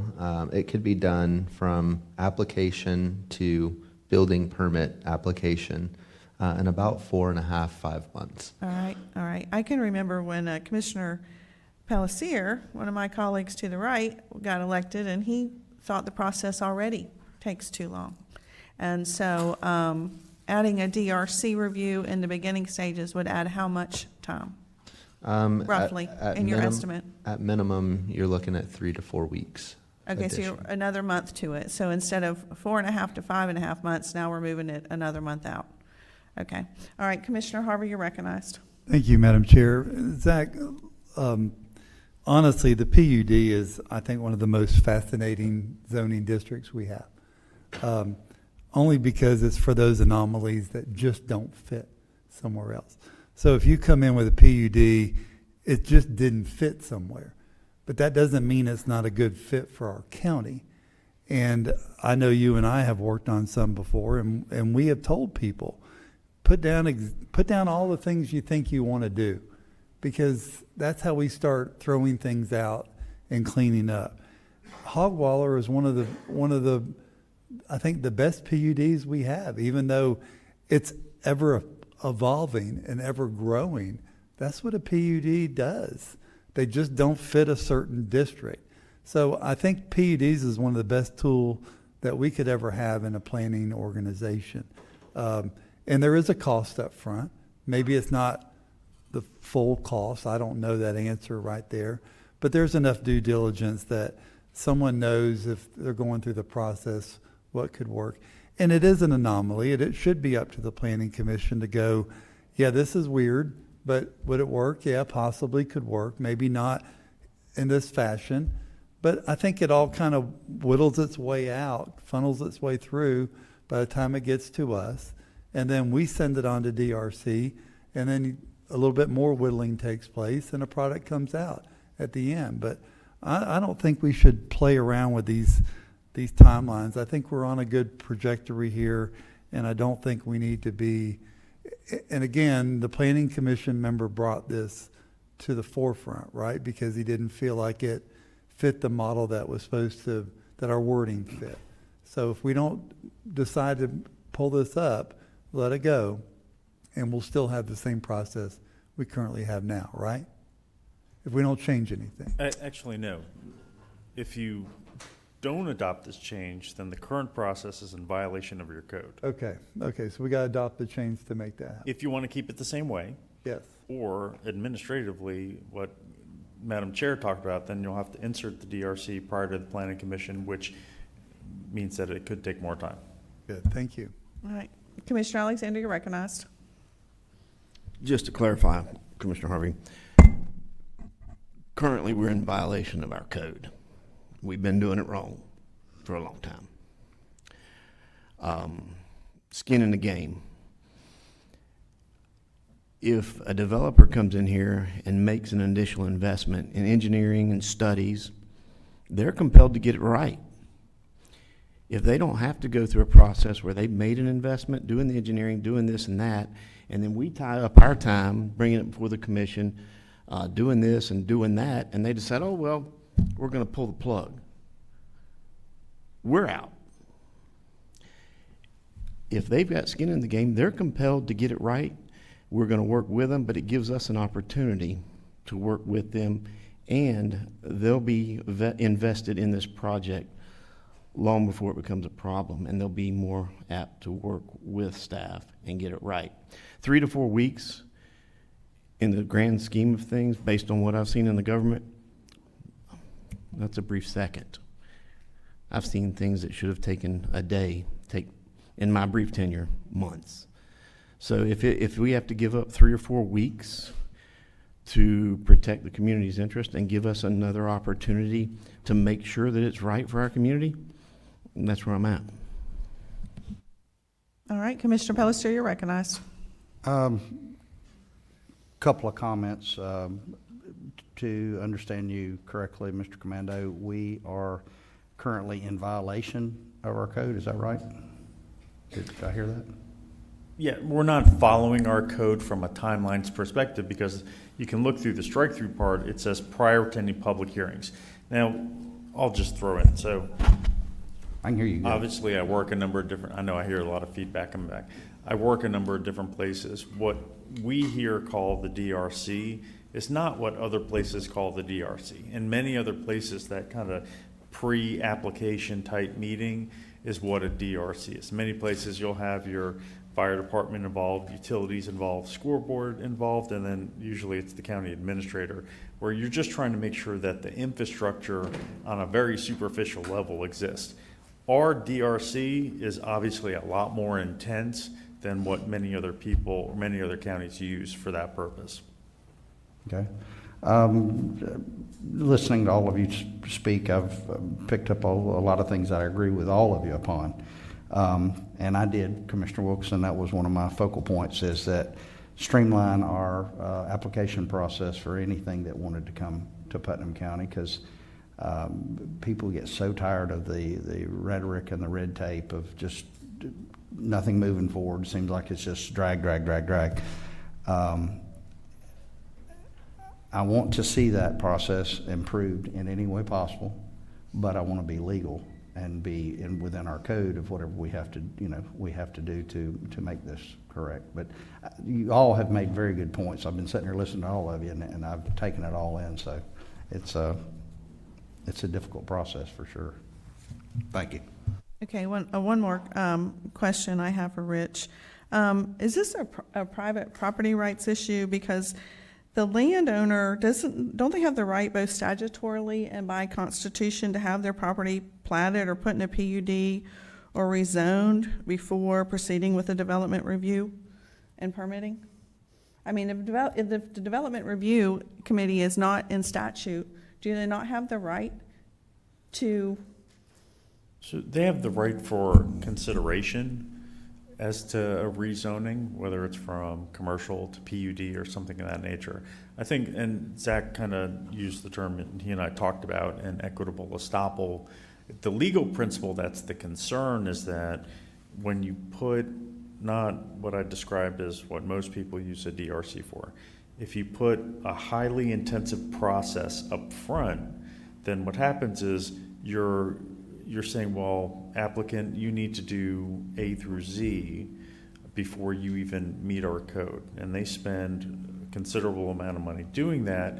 It almost leads the applicant to believe that they're going to get an approval, and then you go through the rezoning process, and then for reasons that the planning commission recommend denial, or the commission then denies, then what happens is you've given someone an expectation or a thought that they're going to be approved, and then it gets denied. Yeah. That's what creates a legal problem down the road. Right. And I know we're getting feedback, I'm sorry, to the audience. I guess we asked for the mics to be turned up, now we're getting a little feedback, so can't ever make us happy. Commissioner Alexander, you're recognized. I take full responsibility for the microphones. But, no, again, my biggest frustration with the government is the speed that government moves. So I want to, again, smooth out the process. I'm with you and staff. That's great. My concern is just making sure we protect the public interest and give you guys, and not me, because I'm not looking at it. I want to give you guys the most opportunities you can to make sure it's headed in the right path. So is there an opportunity to look at other areas that you work at, Rich, to maybe provide us a template of how we could make this better while still maintaining some level of input on how it moves forward? So I don't know that there's necessarily a template, and the reason why is every county I work in is a little bit different. So I think you have to find what works for you, what works for, for example, we're the only group that has a separate ZBOA and Planning Commission. A lot of places combine those two and they have one LPA. And that was different for me when I first started working here, but it works for us. So I think finding things that work for you is kind of what I would recommend that you continue with. Well, I guess we're fortunate in the sense that you work at multiple different municipalities. And if you see opportunities for improvement, I know it's not your job to provide input unless ask for input, but Actually, I bring things up all the time, and honestly, I bring up a lot of good ideas we use here and the other places I work as well. I would like to ask that you do. And if you see opportunities for improvement in this particular situation, please chime in.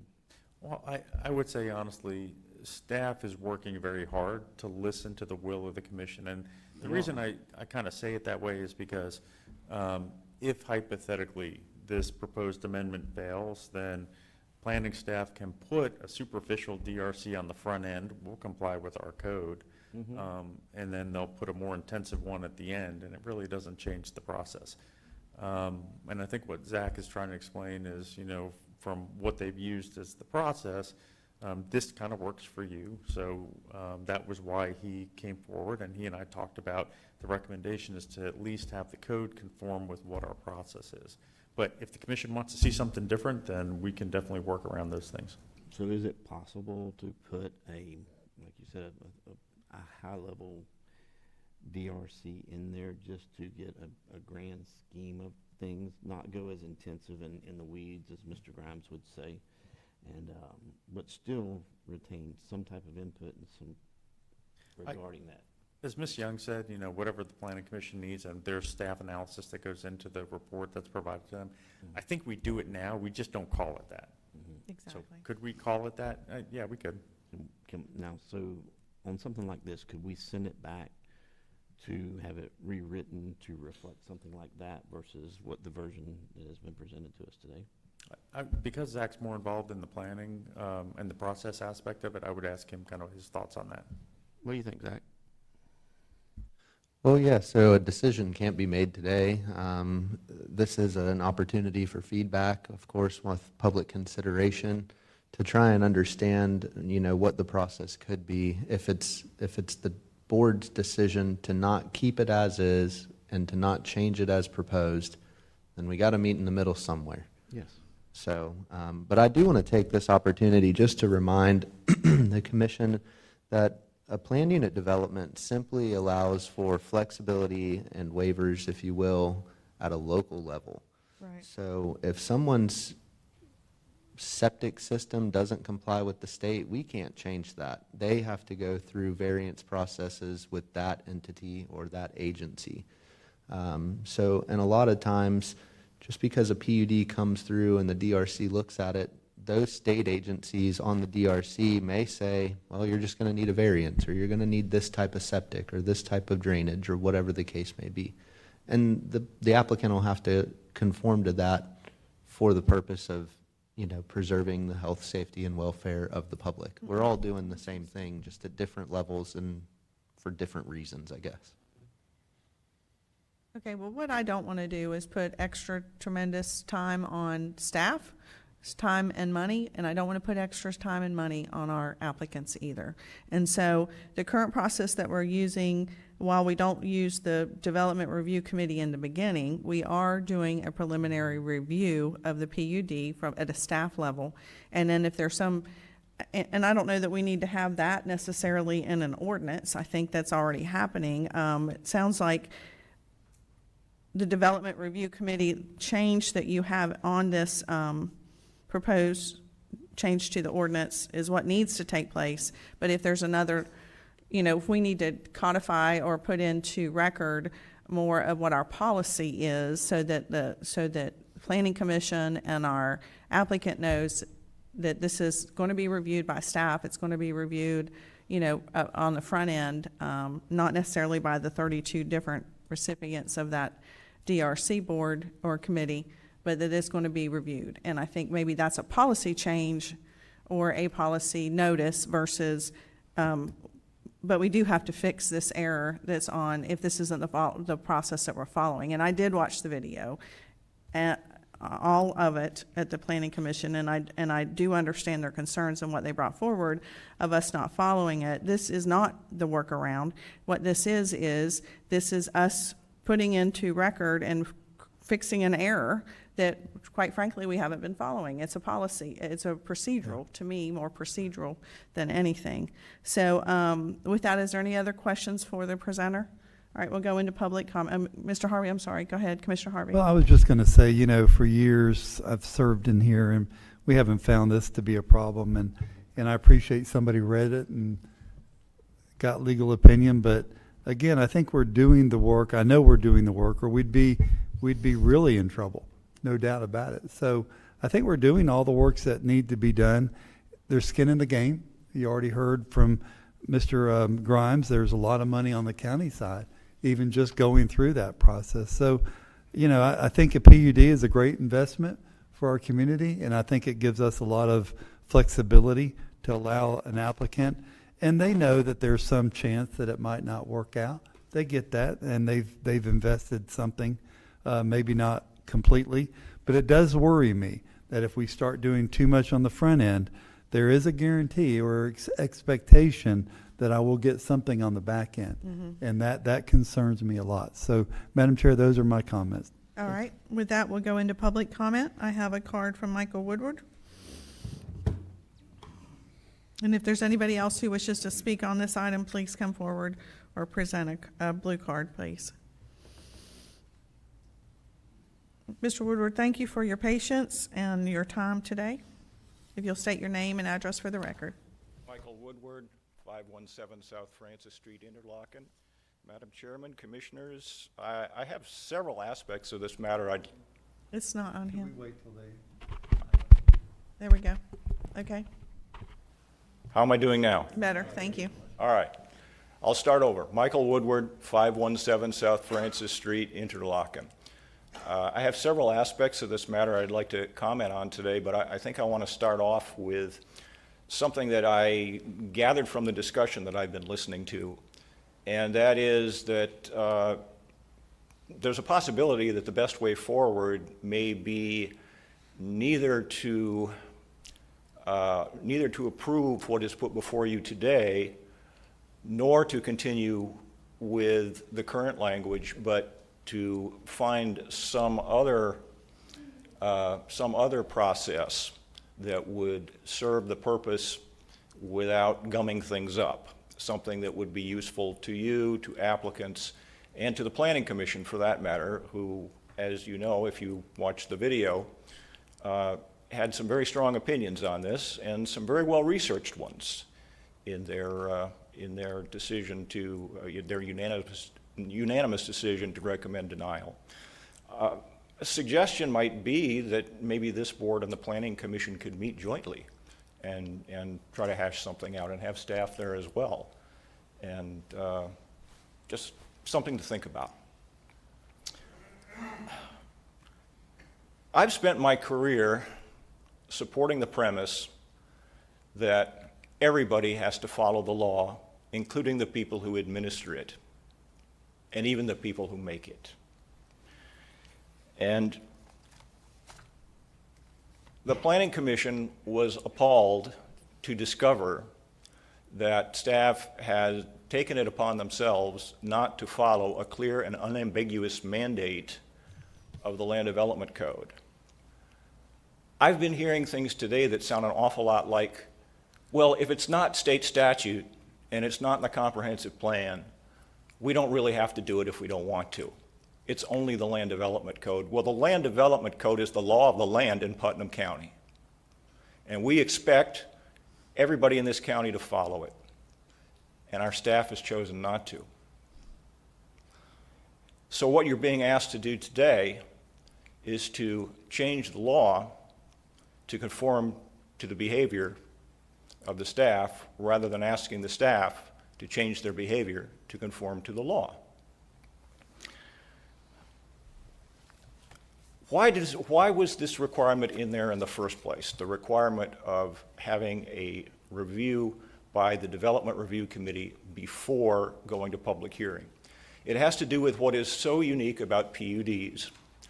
And what happens in a PUD, among other things, is that the applicant proposes a set of development and design standards that differ from those that would otherwise be applicable under the generally applicable requirements of the Land Development Code. And the question is, are the applicant's proposed design and development standards really adequate and appropriate substitutes for the standards that would otherwise apply? The expertise of the Development Review Committee that goes beyond the expertise of the planning staff, but that it also includes it, is uniquely able to answer that question at an early stage.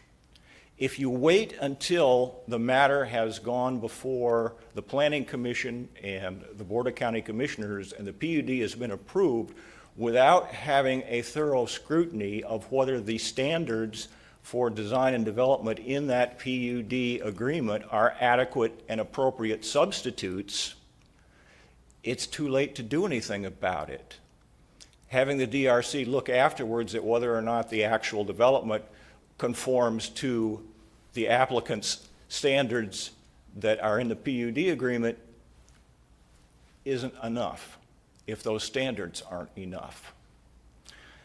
So having the PUD agreement reviewed by the proposed PUD development standards that would eventually show up in a PUD agreement reviewed before it goes to hearing accomplishes two things.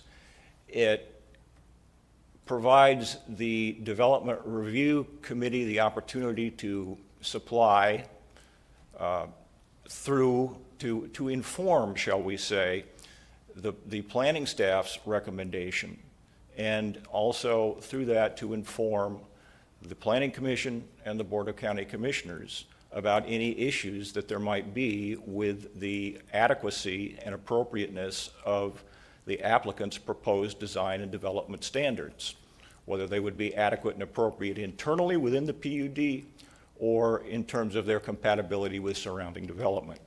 The other thing that it accomplishes is to give the applicant an opportunity at a fairly early stage to have any problems flagged that the applicant might want to fix. Doesn't require the applicant to spend more money. The applicant can walk away. But if there's something that can be fixed, it's always better to fix it early instead of waiting until the process has gone a few more steps and then has to be backtracked. So there may be some occasions where the PUD review by the Development Review Committee beforehand is an extra bump in the road that slows things down, but there may be other occasions where it saves everybody a lot of headache, heartache, and money on the back end of the process. So that's something to consider carefully. As to the question of those favorite words, equitable estoppel. If staff is so worried, if y'all are so worried about equitable estoppel, you have to tell planning staff to stop recommending approval of PUDs, and probably other things too. Because if they recommend approval, isn't that telling the applicant, whoa, I've got it made. I can now start breaking ground or pulling permits or at least doing some more engineering and maybe closing on the property or something. Well, any reasonably well-informed applicant knows that nothing the DRC or the planning staff says or implies means anything. Nothing is approved until this body, the Board of County Commissioners, approves it at a public hearing based on the evidence presented at that public hearing. And if any applicants are not reasonably well informed about that, it is staff's duty to inform them and make sure that staff can establish that they were informed. It's very easy to have a document that an applicant would sign off on saying, I understand that any representations made by the Development Review Committee or planning staff regarding the prospects for approval of my PUD are not binding, and that it is all subject to the outcome of a public hearing before the Board of County Commissioners. And any additional steps or expenditures I undertake between now and then are at my own risk. Okay, I'm sure your county attorney could craft better language than I did off the top of my head, but that's really how you deal with that problem. You don't deal with that problem by just saying, we're not going to do our job, we're not going to vet this thoroughly, we're not going to have discussions with applicants about what might make their project more likely to succeed.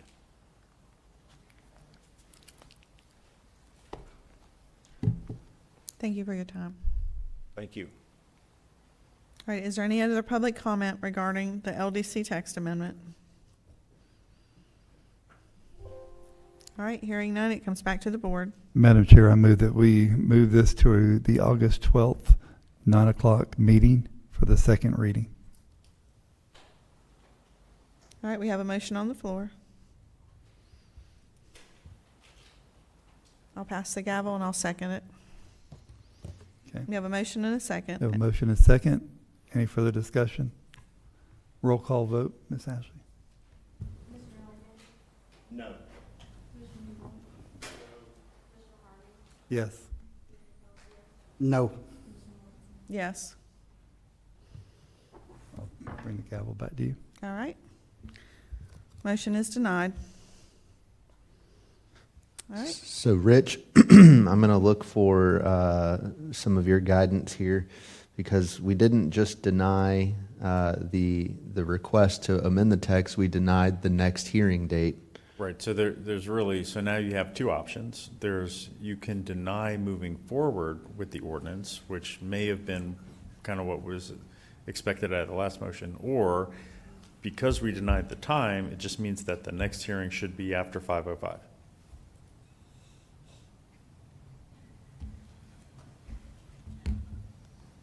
Have we had this happen before? Nope.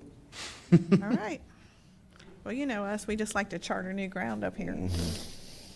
So, say that again. So the motion that was made was to move this to the next hearing. Was denied. And you need a supermajority to move it before 5 o'clock. So even on a 3-2 split, it wouldn't have gotten to be able to include it as part of our normal agenda. By statute, you would have to have that after 5 o'clock. However, based on your discussion, it sounds like some of you just don't want to see this move forward. So that we would need a second motion to just deny the ordinance and not move forward with it. Okay. I have a question, Rich. Can I make a motion to deny this ordinance and send it back to staff to rewrite it to something that might be more palatable to be approved. And regarding an enhanced DRC process, the initial DRC process that would be a lighter and less intensive, to create a compromise with the other commissioners and have something that's workable for both our residents and our applicants. Yes, or you could just make a motion to amend what's there. I would like to make a motion to amend this presentation by planning to reword it to something that might be easier for us to push through. I mean, that's as simple as I can put it. I don't have any legalese to add to that. Okay, so in the section says, the proposed change was regarding application requirements for rezoning to PUD, Development Review Committee, and then what was struck through was prior to any public hearings, the PUD application, including the development plan, shall be reviewed by the Development Review Committee. That was struck through and replaced with, upon adoption by the Board of Commissioners, the development and associated development agreement shall be reviewed by the Development Review Committee to ensure the development plan complies with the development agreement and other regulations of this code and the Putnam County Comprehensive Plan. So what you're asking is that section there to say what? Can I throw Yes, in? please help. Yes, please. How about this? Walk us through it, Rich. If you look at it, use what's stricken through and put it back. Okay. In addition, keep what's underlined as the addition and keep that there. Now, imagine all of that text is there. When you start from the beginning and you go through that first sentence, where it says Development Review Committee, we'll leave that there. And then, Zach, where it says the second Development Review Committee and the added language, that's where I think Commissioner Alexander is talking about a more intensive review. Yes, I'd like a cursory review at the onset By the Development Review Committee. by the DRC. Correct. And Zach, I'd like for you to set those standards to something that is comfortable and still does its job to give us a broad view, but allows us to, examine the PUD. So maybe in the beginning, the sentence that was stricken through, it would read, prior to any public hearing, the PUD application, including the development plan, shall be initially reviewed, so we would add the word initially, by the Development Review Committee, and then keep the added language. Upon adoption by the Board of Commissioners, the development and associated development agreement shall be more intensively reviewed by the Development Review Committee to ensure the development plan complies with the development agreement and other regulations of the code and the Putnam County Comprehensive Plan. That sounds good. I know that, speaking with Zach, some of the heartburn was that it didn't specifically define what the expectations were of the initial review. So I would like to see it set in black and white, even though it's a 30,000-foot level, of what your expectations are, be it as broad as you want to, and then have a more intensive review at the end. Can you do that for me? I will give it the good old college try. But I have a point I of know order. you will. Yes, go ahead, Commissioner Harvey, point of order. So why couldn't we just pass this to the next reading and do the same thing? So now we've completely thrown it out. We're going to start the process over and have another 2 readings. We could have done this. We could have said, Zach, based on a waive, we would like to see this at the next reading. We didn't have to throw it out to do that. And I think that's the problem procedurally that I'm having. Now we have a commissioner that wants this, but I don't know what the other 4 commissioners want. And you're going to bring something back, and maybe somebody goes, no, that's not what I intended for it to be at all. Well, And now we're back to another 2 meetings to make that happen again. And in the, So, and and we're still in violation of our, or we're still in, I don't want to say violation, we're We still in direct opposition to our current LDC. So why didn't we just pass it, ask Zach, waive and support, to change certain things that we might not like, bring it back, let's talk about it again. But now we've kind of thrown it all out the window. Well, no, you still can do that. I'm sorry? You still can do that. You can make the amendment and still bring it back for second reading. At a future meeting, that somebody's going to have to make a motion to say, bring it back at this, and it starts the process back on one, doesn't You're it? already in the process. So if the whole commission accepts that proposed amendment to what is presented before you today, you can still have it at 9 o'clock or as soon thereafter as we may be heard. You haven't thrown anything out yet. So far, the only thing you voted on was you don't want to have it at 9 o'clock next Okay, time. I thought okay. we voted on, we weren't moving it forward. We did. That's what I did thought. too. Okay. That was, That's So what you can, but you're not out of the discussion. Yeah, we're in discussion, that's correct. but we did make a motion and a vote. We did make a motion and called a vote, and the vote was that we were not moving this forward. Right, I'm sorry, but you can reconsider. So if that's, you're still within the discussion if you want to do something different. All right? Okay, so once we made that vote, it wasn't final. We voted to deny the verbiage as As it is was current written. And we can ask for the verbiage to be changed at the next meeting while it's still being the second meeting without having to have two additional meetings. Is that correct? That's correct. I mean, we do need to remember, we're holding up. Are we holding up people's applications because of this process right now? I wouldn't say holding up. They're currently going through the process as written in the code today.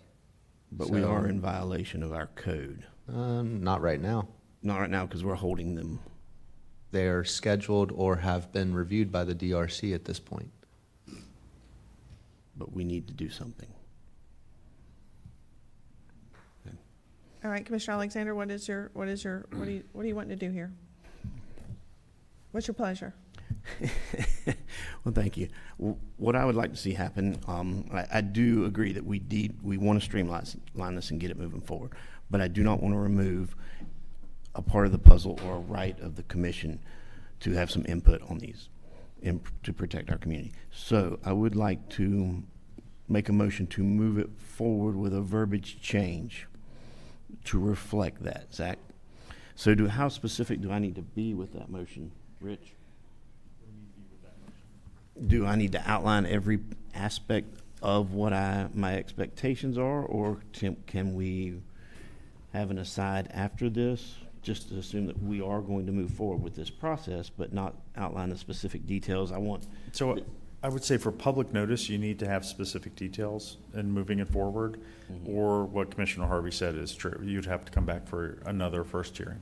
I guess that's what we're going to have to do, because I don't want there to be any gray area. I want it black and white. Okay. All right, Commissioner Harvey, I've already done. you've already spoken. Commissioner Palacier, I'd like to, let's consider possibly tabling this, and I know the delay, I realize that part of it, but let's get it right. Let's take the time to get it right and be done with this, even though it is a delay. Let's get it right with staff and Mr. Commando's guidance, and do it right the first time, and don't have to come back here. all right, procedurally, we have voted to deny this as it sits today. And so if a commissioner wants to work with staff and come back with another ordinance with changes, they're welcome to do so. But the way we just voted, we denied this moving forward. That's correct.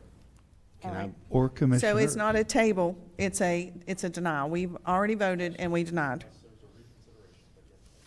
Okay, So, Madam Chair, real quick. yes. So it could be every commissioner works with Zach on what they want to see happen and come back with, this is what I want, this is what Commissioner Palacier wants, this is, right? So hopefully there would be consensus just to God bless save Zach. poor Zach, but Madam I Chair is agree. correct. I mean, somebody can either individually go and ask for something to be brought forward, or We could have 5 different versions. I mean, we could. But Mr. Commando just kind of, you could also do a workshop.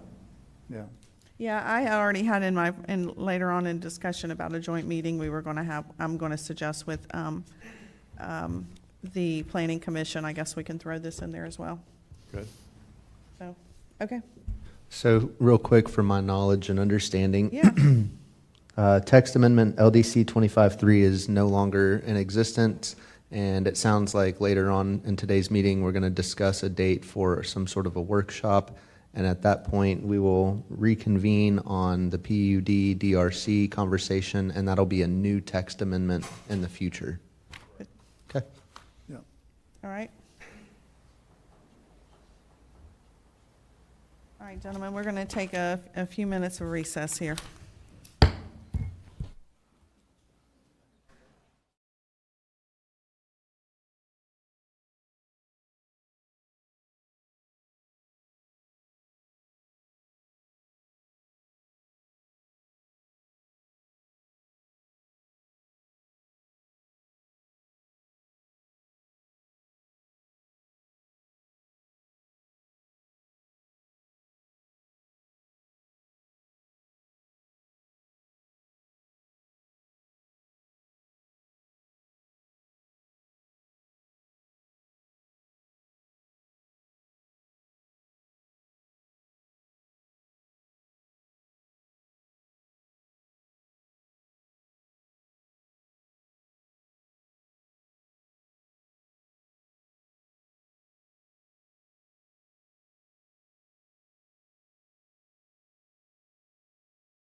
going into consent agenda items.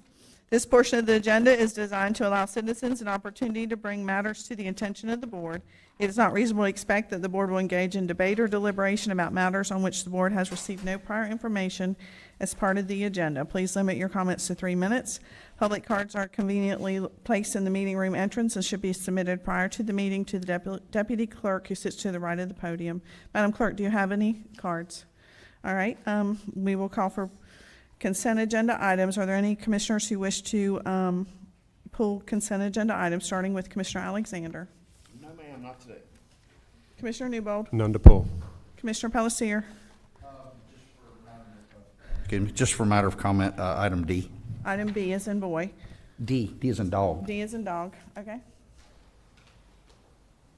Commissioner Harvey? I have done. All right, and I'm going to pull item B as in boy. All right, is there a motion on the floor? Madam Chair, I move that we approve consent agendas item A, C, E, F, G, and H. All right, Second. any further discussion? We have a motion and a second. Any further discussion? All in favor, say aye. Aye.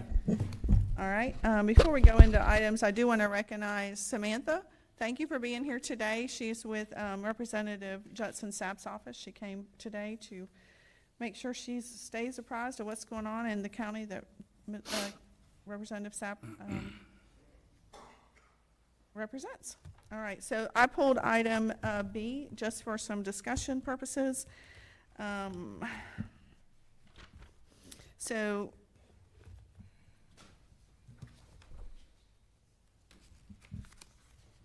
give me just a second and I'll get there.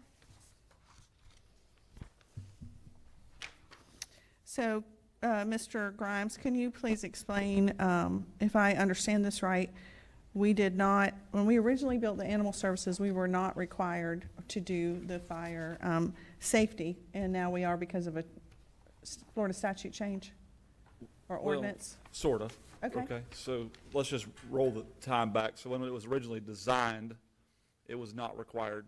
Okay, so what happens is your code's usually running like 3 years behind, Building right? codes. Yes, ma'am. So, or fire code. So what Fire was codes. happening in the 2018 code, when the building was designed, engineered, as we were working through it with staff, it was not required. In the 2021 update, it was required. So after the bids had went out on the street and all of the numbers came back, between that time and when it actually got awarded, the code had changed before we got to the building permit. So when the building permits were issued, it was required. So that was just a change. That was a code revision from the time that it went through design to the time it went through permitting, and that time frame it hit where it was required. Which is why it wasn't in the original bid. That's correct, yes, ma'am. Okay, and then, Mr. Leanne, I see that we're paying it out of what? Capital outlay reserves? That's the Better Place Plan reserves, which is where this project is funded. So the entire project was funded through Better Place? Outside of the legislative appropriation, yes. All other funding locally came from Better Place Plan. Okay, all right, I appreciate that. All right, that's all my questions. Are there any further questions? All right, with that, Madam Chair, I move approval of item B. I'll second that. all right, we have a motion and a second. All in favor, say aye. Aye. All right, motion carries. Item D, Commissioner Pelletier. Yes, just as a point of reference, you and I, and it was a advertised meeting, anyone could be there, but Commissioner Wilkerson and I were there. And I thought that was a very productive meeting with those folks and getting their concerns and meeting with the contractor, design engineer rather, and bringing some things to light that just the general public would not know, or them, having lived out there for 50-plus years, and just showing some things that need to be addressed in their design and outlay of the improvements going to be done on that road out there. I myself have an appointment with one of the constituents to ride his place, and he wants to show me some of the areas that are of deep concern when we have a 4 to 6 inch gully washer, if you will, in an afternoon. But I thought that was a very good deal, and I'd like to see that more often whenever we have issues, and we're going to spend a lot of money in different areas of the county with those constituents, because they can open our eyes to things that we're not aware of, because they're there day in, day out. Yep. And my end of story. Oh, very good. All right. So do you have a motion? Motion to accept item D. Second. Second. All right, we have a motion and a second. Any further discussion? All in favor, say aye. Aye. All right, moving into code enforcement. Mr. Thomas. I believe you have somebody here who has been very patient, waiting on a codes case, or do you have more than one person? I don't know. Is there anybody in the audience who wishes to speak on a codes case? All right, we have one person. Thank you. Sir, what is your code case? 22001111. All right, so Last one. item D. You want to take that one Can we take that first, Thomas? Yes, ma'am.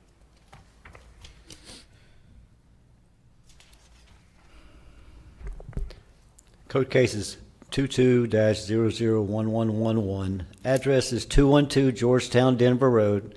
Property owner's name is Edison B. Cano and Adriana.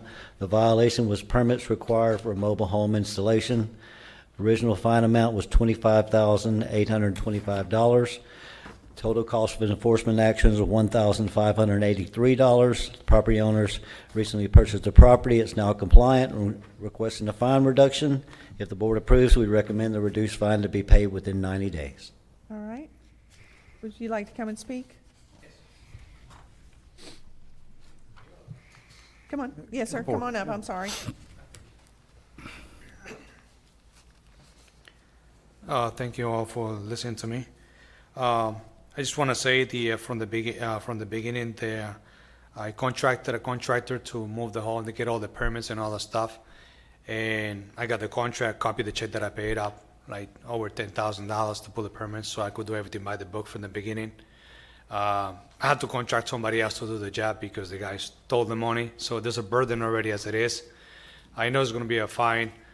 I already fixed the place, I already got everything like he says, but if it could be a little bit lower, that would be nicer, because I'm already at a burden already, $10,000 plus the new contractor to pull the permits and all that stuff. It's almost $18,000 that I spent. So if you guys reconsider I don't mind paying less, paying the fine. I know you guys need to do the job, but if it's anything that you guys could do for me, that'd be appreciated. All right. Thank you. All right. Thank you.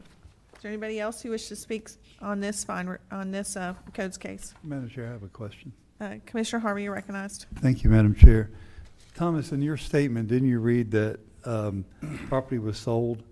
But what I'm hearing is that, go ahead, I'm sorry. I worded it wrong. Okay. Yes, sir, it wasn't sold. Okay. Yes, sir. May I ask the applicant a question, please? Will you come back up, sir?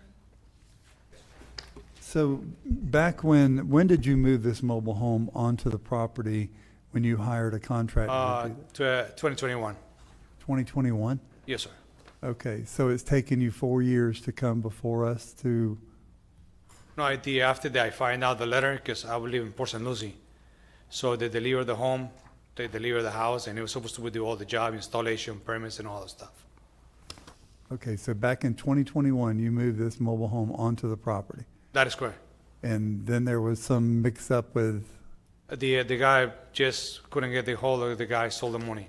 So and then I'm trying to find another person to put it right and put it where it's supposed to be. It was kind of hard to get people to actually do the job.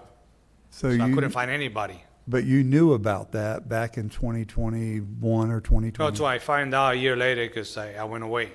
Oh, you went So, away. Exactly, yes. And then I find out that a letter when I got there, that was on the gate. Do you have power to that location? No, but everything is done already. Have No, you- at that time, there was no power, no. Okay. All right, thank you. Thank you, Madam Chair. No problem. Thank you. Mr. Alexander, Applicant. another question for the applicant? Yep. Excuse me, sir. Could you come back up, please? Yes, sir. Do you have a copy of the cash check? Yes, I do. And also the contract. There you go.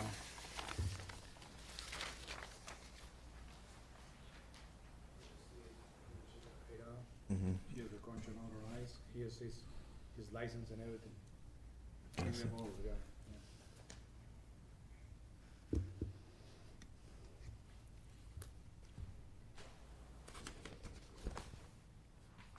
So he's out of St. Lucie? Fort Pierce. Okay. And he did cash this check. Gotcha. All right, thank you very much. All right. What's the pleasure of the board? Madam Chair, I move that we enforce the enforcement action of 1583 if paid within 90 days. All right, we have a motion on the floor. Second. And second. Any further discussion? All in favor say aye. Aye. Any opposed, like sign? All right, motion carries. Going to go through the other code cases.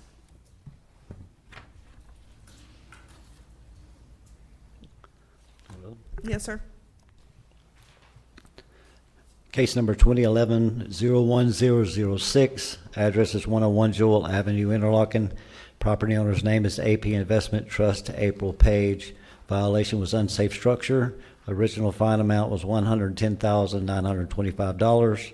Total cost of enforcement action was $6,773.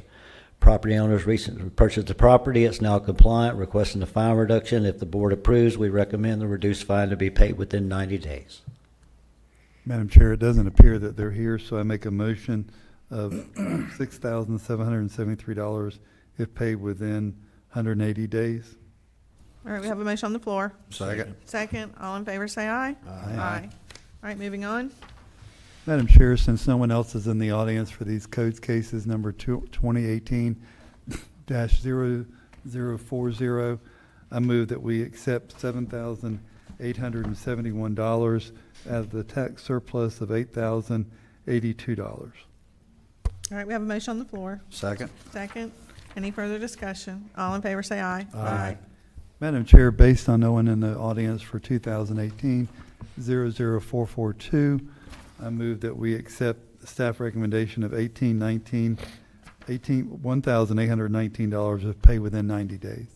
Second. We have a motion and a second by Commissioner Alexander. Any further discussion? All in favor say aye. Aye. All right, motion carries. Thank you, Commissioners. Thank you. Going into new business, administration, the 2025 third quarter budget reports.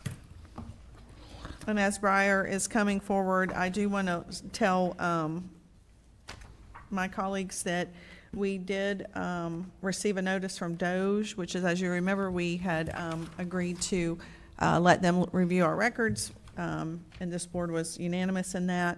And I just want to say real quick that Breyer and Ms. Young worked tirelessly to get that done within a week's time. And they had asked for some serious time-consuming, questions, and they were able to, thanks to Breyer. I want to say publicly thank you for all your hard work on that. I know you put extra effort into that. And you didn't know that was coming up, and then it came up, and you still had to do all your other work and that too, so thank you for your hard work on that. Thank you.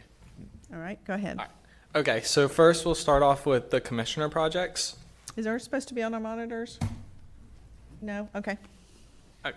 So for District 1, Commissioner Newbold has in the District 1 legislative capital outlay. Do y'all want me to go through each of these or just read off the projects? Whatever you want to do, buddy. Okay. He has the Lake Como Shuffleboard Courts projects, the Lake Como Basketball Courts, Georgetown Park Pole Barn, Purchase Arm for Rescue South Putnam, and South Putnam Sports Complex mower and a tractor. For Commissioner Wilkinson, she has $200,000 in the legislative capital outlay for District 2, and then she has the Francis Park restroom infrastructure repair and upgrade project and the Bostwick Community Park shade structure. And then for Commissioner Alexander, he has $173,000 in his District 3 legislative capital outlay. And then he has the Duns Creek boat ramp project, the Pico Road boat ramp repairs, San Mateo Park playground, turf mower, a purchase arm for Rescue 84, and Pico Road boat ramp parking lot striping. Commissioner Harvey has $277,000 in his District 4 legislative capital outlay.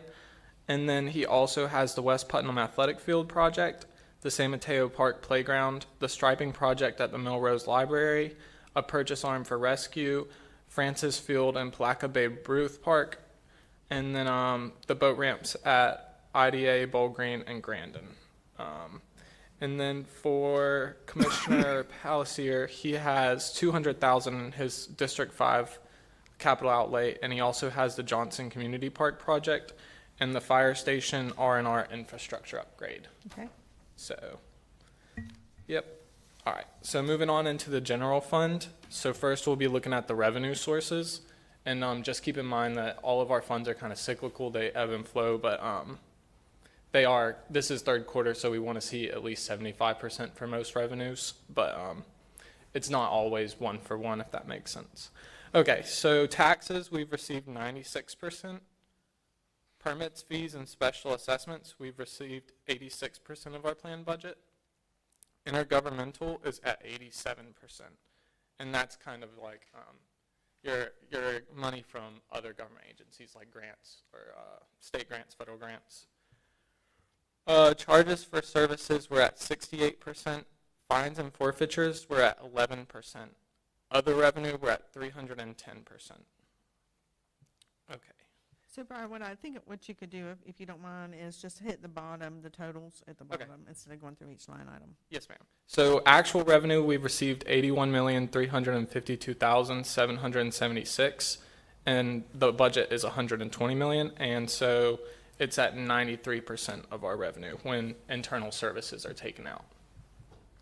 And then for expenses, the general fund is doing well and everything's kind of on track. Personal services are good. And we've spent $58,231,277 for 63%. So we're still under that 75%, and then our revenues are nearly all collected for the general fund. And then reserves, we're at for the regular reserves, it's $6,159,000. The reserves for the clerk is $354,000. The reserves for capital outlay is $12,579,000. And then restricted cash balance forward is $7,871,000 for a total of $26.965 million in reserves in the general fund. Any questions on the general fund? Okay. So transportation, revenue-wise, we're at 43%, and it looks pretty normal, and it should be whole by the end of the year. A big part of that is your, for expenses, we're at 69%, so $5,293,000 has been expensed. And then for reserves, we're at, the regular reserves have $1.249 million. The future projects has $2,073,000. And then reserves for MSBU roads is at $47,000 for a total of $3,370,738 in the reserves.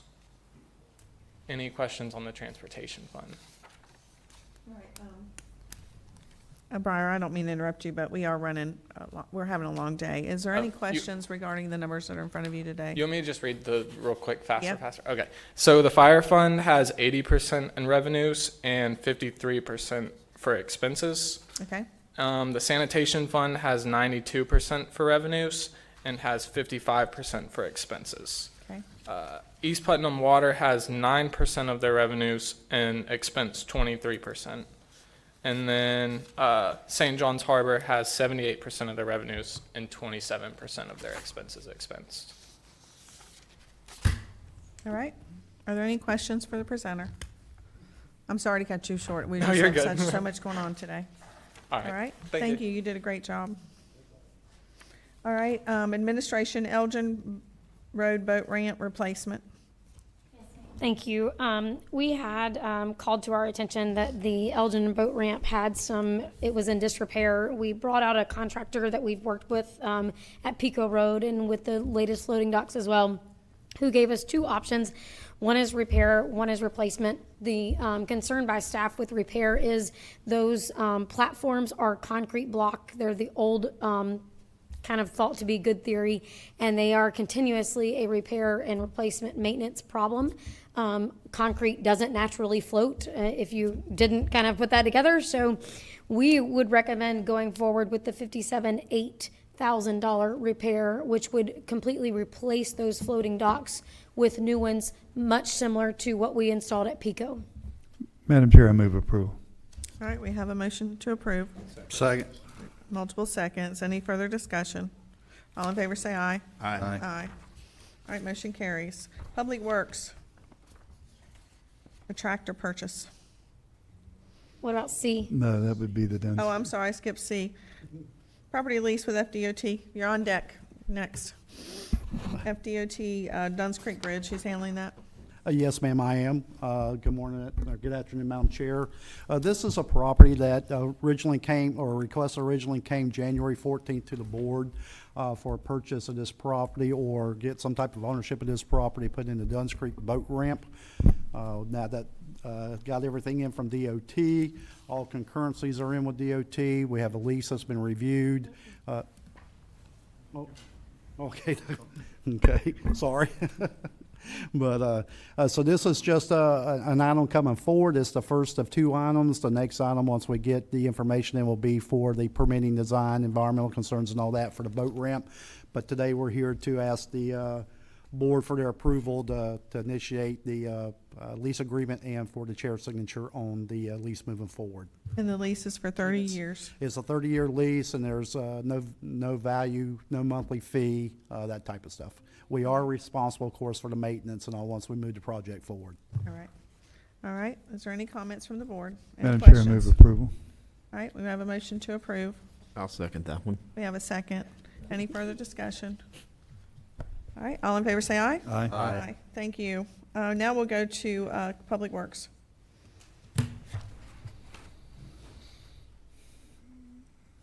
Any questions? No, I think, Madam Chair, I think the narrative spoke for itself. So I move approval of purchasing the Kubota tractor as for $74,564.62. Second. All right, we have a motion and a second. Any further discussion? I have a couple of comments. As of late, I've been getting unsolicited public comment about our county road maintenance, roadside mowing, and they have all been positive. So I hope that this goes just to bolster that program more. And I just appreciate all your efforts. That has been a sore spot in years past, and it's really moving in the right direction. So thank you. I echo that. I think it's definitely improved, and I appreciate your leadership on that. Same. And your willingness to listen and, again, be solution-based like the rest of our staff. So thank you. All right, with that, we have a motion. Did we get a second? Second. Second? Yeah. All right, thank you. Any further discussion? All in favor, say aye. Aye. All right, Public Works request to vacate a portion of Woodcrest Avenue. Is there anybody in the audience who's for or against this item? All right. And this is just to request a formal public hearing for later, Right. So do we need to make a motion at the next, to go to the. so at next- the August, Madam Chair, move approval for the August 12th at 9 o'clock? Right, this is a request to advertise, August 12th at 9 o'clock meeting. Second. We have a motion and a second. Any further discussion? All in favor, say aye. Aye. All right, thank you. So that takes care of new business. Public comment on miscellaneous items. I know some of you have waited patiently, and I appreciate that. This portion of the agenda is designed to allow citizens an opportunity to bring matters to the attention of the board. It is not reasonable to expect the board will engage in debate or deliberation about matters on which the board has received no prior information as part of the agenda. Please limit your time to 3 minutes. Public comment cards are conveniently placed in the meeting room entrance and should be submitted prior to the meeting to the deputy clerk who sits to the right of the podium. Mr. Williams, I believe, has already left. Tim Williams? All right, he's already left. Tom Townsend? Before Tom comes up, I did speak to Tim, and the reason he was here was just to echo what the rest of the commissioners were saying and how excited he was and what a good job that Public Works was doing. On the road maintenance? Yep, yep. All right, very good. Hey, Mr. Townsend, how are you? I'm great. Good morning. Good morning. I think it's still morning. I think it is. Yeah, We got yeah. 9 minutes. Well, I'll be brief. You're I'm fine. Tom Townsend. I'm here as Vice Chair of the Democratic Party today. Commissioners, I sent you all some information a couple meetings ago. I came and talked to you about the tax credits and the concerns, and I hope you've had some time to take a look at that. But what I do want to do is, at one of those meetings, you decided to send a letter to the governor about Rodman Dam, based on, if I understand correctly, the economic positive impact you believe it has. And And water quality and water storage. whatever, Yeah. sum it up. Yeah. What you were was quite clear on your position that you thought it was a net positive for Putnam County. And I understand it's a divisive issue but that's not here. What was important was your clarity. You took your stand, you said it, you acted collectively, and you got a good result. And that's the same thing I'm asking you to do to take a look at the tax credits. This Thursday, the City Commission, the Palatka City Commission, is going to consider a resolution stating their position, speaking with clarity. I want to invite you to join them, pay attention, whatever avenue you think is best. But this is something that's going to have a much greater economic impact on our county than that item I just mentioned that you did act with such a sense of urgency. It is timely. It doesn't expire till December. We can leverage our voice collectively if we agree, but at this time we need to know where everybody stands. So I stand before you asking you to please engage in this conversation. Please make your stand clear. Reach out to whether it be the chamber, the hospital, doctors, me. Certainly I've provided quite a bit of information, and I am available to discuss at your convenience. I want to appreciate Representative Sapp's staff being here. I had an opportunity to speak to them. This is clearly something that's going to come and affect each and every one of us. And never has there been probably a time as important for you to stake out with clarity where you stand. I appreciate your time. I look forward to working with you on anything that has a net positive for Putnam County when it comes to economics and health, and I can assure you the people that I'm representing feel the same way. So thank you again, and I hope you enjoy your lunch. Y'all earned it today. Thank you, Mr. Townsend. All right, is there any other public comment on miscellaneous items? Is there anybody else in the audience who would like to speak? This is your opportunity to speak. Anybody who wishes to speak? All right. Moving into appointments. Commissioner Alexander, do you have any appointments? Oh, yeah. Got a couple here. So April Singleton has termed out on the Fair Authority, and I would like to nominate Beth Bailey to take that position. I have her information that I can give to Laura. And I'm also going to remove Dustin Kaysen. He's your representative for your district? Mm-hmm. Okay. And I know I don't have to provide justification, but You're right, you don't. But he's a great guy. He's just got a lot going on. Sure. And I'd like to appoint Sandy No to take that position as well. Okay. And I have an appointment for the library board. Her name is Marjorie Lyons. I finally found somebody. All right. That's all I've got. All right, very good. Commissioner Newbold. Am I correct in the little star behind Scott Brahman is he's willing to continue to serve? Okay, I'd like to appoint Scott Brahman to the Animal Services Committee. It's an at-large position. All right. I second that. We have a motion and a second. Any further discussion? All in favor say aye. Aye. Aye. All right, hey, what else you got, sir? That's all I have at the moment. Thank you. All right, Commissioner Pelletier. I have none. Commissioner Harvey. I have none. All right, moving into, we do have some, under my comments, I have some discussion. Clerk of Courts, Matt Reynolds. Thank you, Chairman and Commissioners. The renovation at the Customer Service Center, our new Customer Service Center, is going along very well. And other than that, I don't have any updates. Okay. Yeah, I think I'm kind of I have to talk right into it. There we go. All right, no updates, but No, it's moving along. no other updates. Yes, ma'am. Thank you. All right, County Attorney. No report. Thank you, Madam Chair. All right, County Administrator. Nothing this time, Madam Chair. Thank you. All right. All right, I'm going to take a point of order real quick and talk about the items under my comments and the request for workshops, and then we can go down the line and go into Commissioner comments. But specifically, we talked a little bit today about the LDC code and a potential request for a workshop with the Planning Commission at a future date.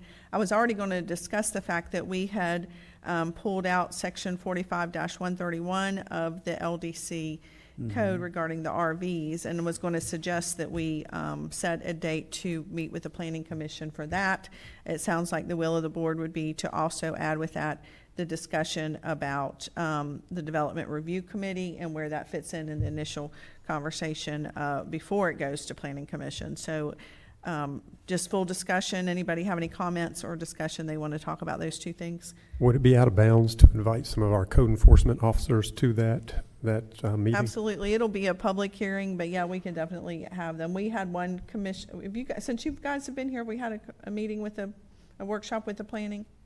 No, we Okay. have not. All right, we have had one since I've been here, so that's what I was trying to remember how long ago that's been. But I do think it would be helpful. We do, they are peers in the community who look, and some of them, to Commissioner Alexander's point, has been on that board for many years and do bring some knowledge and background and experience to that planning commission. So you will be inviting them to that joint workshop? Yeah, that's what I'm asking. Is it my suggestion, but I'm asking is what's the pleasure of the board? Do I have wave of support of that? Oh, yeah. Yeah, absolutely. Okay. Absolutely. All right, and then Point of we'll set a clarity, date. though. Yes. We are going to be talking DRC and the RV section. At the Yes, same sir, we're going to talk about section 45-131, which is going to be a very large topic. So I would make sure give yourself a few hours because it's going to be a huge workshop. And of course, the public is invited. We would want people to weigh in on that. And also discussion about the DRC portion that we just talked about today, that we spoke about today. And we'll set up a date. Ms. Julianne, do you want to get with the Planning Commission chair and come back with some dates with me, and you work out the details of a date, and then we'll just set it and let everybody know? I'll be happy to. All right, I would appreciate that. And then second, we have been approached by the Sheriff's Office regarding a sex offender ordinance, and I know Alex Sharp is here today if you have questions, but one of the biggest concerns, and so is our great Sheriff Deloach, and one of the things that, as you all remember, back in February of this year, we had an instance where there was an out-of-town person who was bringing in plenty of people that are registered sex offenders into our community and trying to create a housing unit which was not in safe conditions, and so we had to get code enforcement involved in that. But Sheriff, do you want to speak on this as we move before we go forward? Certainly, I'm happy to, and if it pleases the chair and the board, I'm happy to provide some additional context with regard to CCM Park and its fate. Sure, you're welcome. Okay, so we have recently been contacted by the new property owner who has acquired that particular trailer park there in the Sunny Heights neighborhood off of South Palm Avenue. It's under new ownership, and the new owners have pledged to us that they are going to work diligently with us to get the trailer park not only back up to code, but to make it not the eyesore that it once was. And they have zero interest in having any sexual offenders or predators in the park. So that was a net positive for us. Yeah. Absolutely. As far as the sex offender ordinance goes, this is not unlike any ordinance that a number of other counties and municipalities have passed. As a matter of fact, I firmly believe in not reinventing the wheel, especially if it has stood the test of a legal challenge, which this particular ordinance or ordinances that we pulled these provisions from have.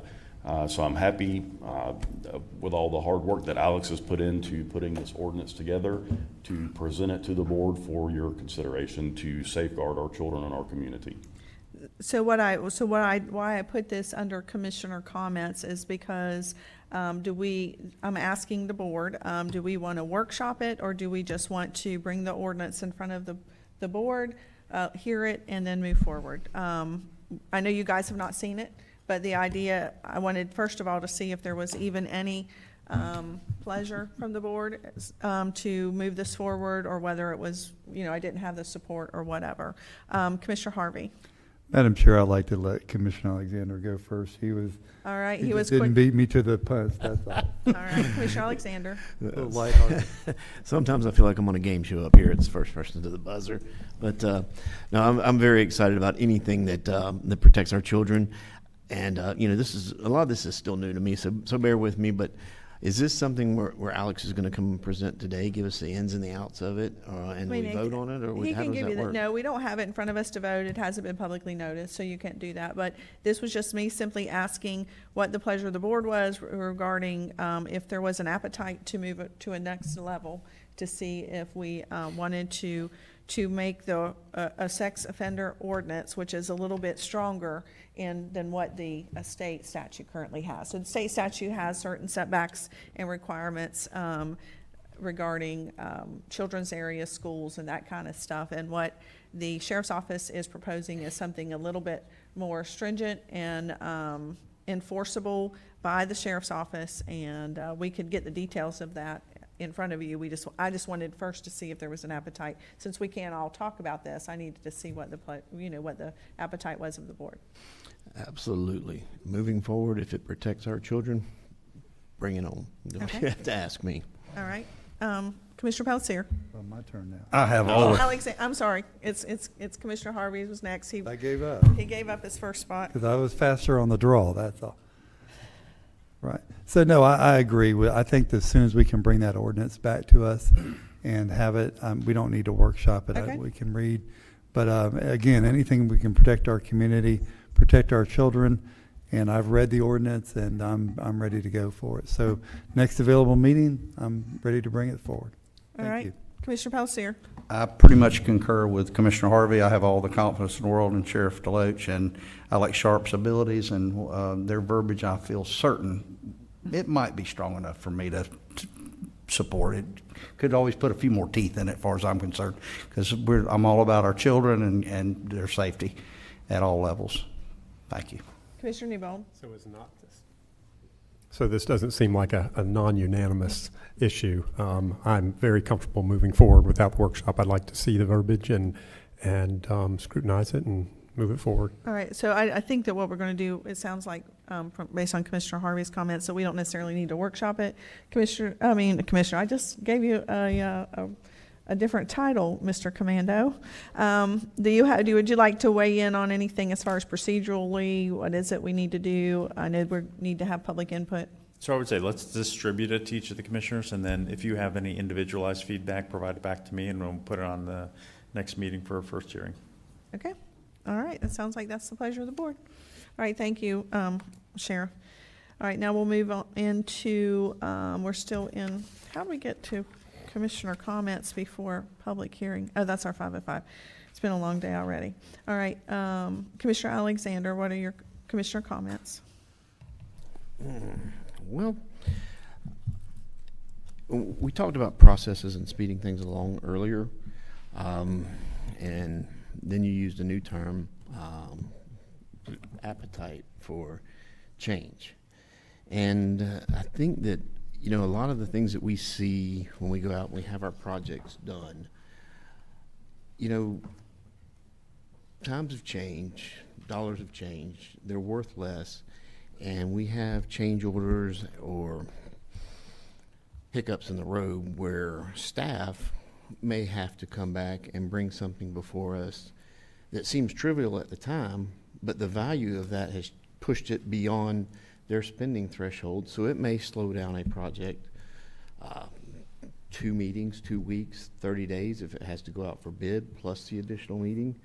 I just wanted to engage the board and get your thoughts about increasing the budget thresholds for our staff, county administrator, deputy administrator, in an effort to speed some of these projects along. Because if they're following our direction and they're doing what we want them to do, I think that we could get a lot more done in a shorter period of time if they didn't have to go back and ask our permission.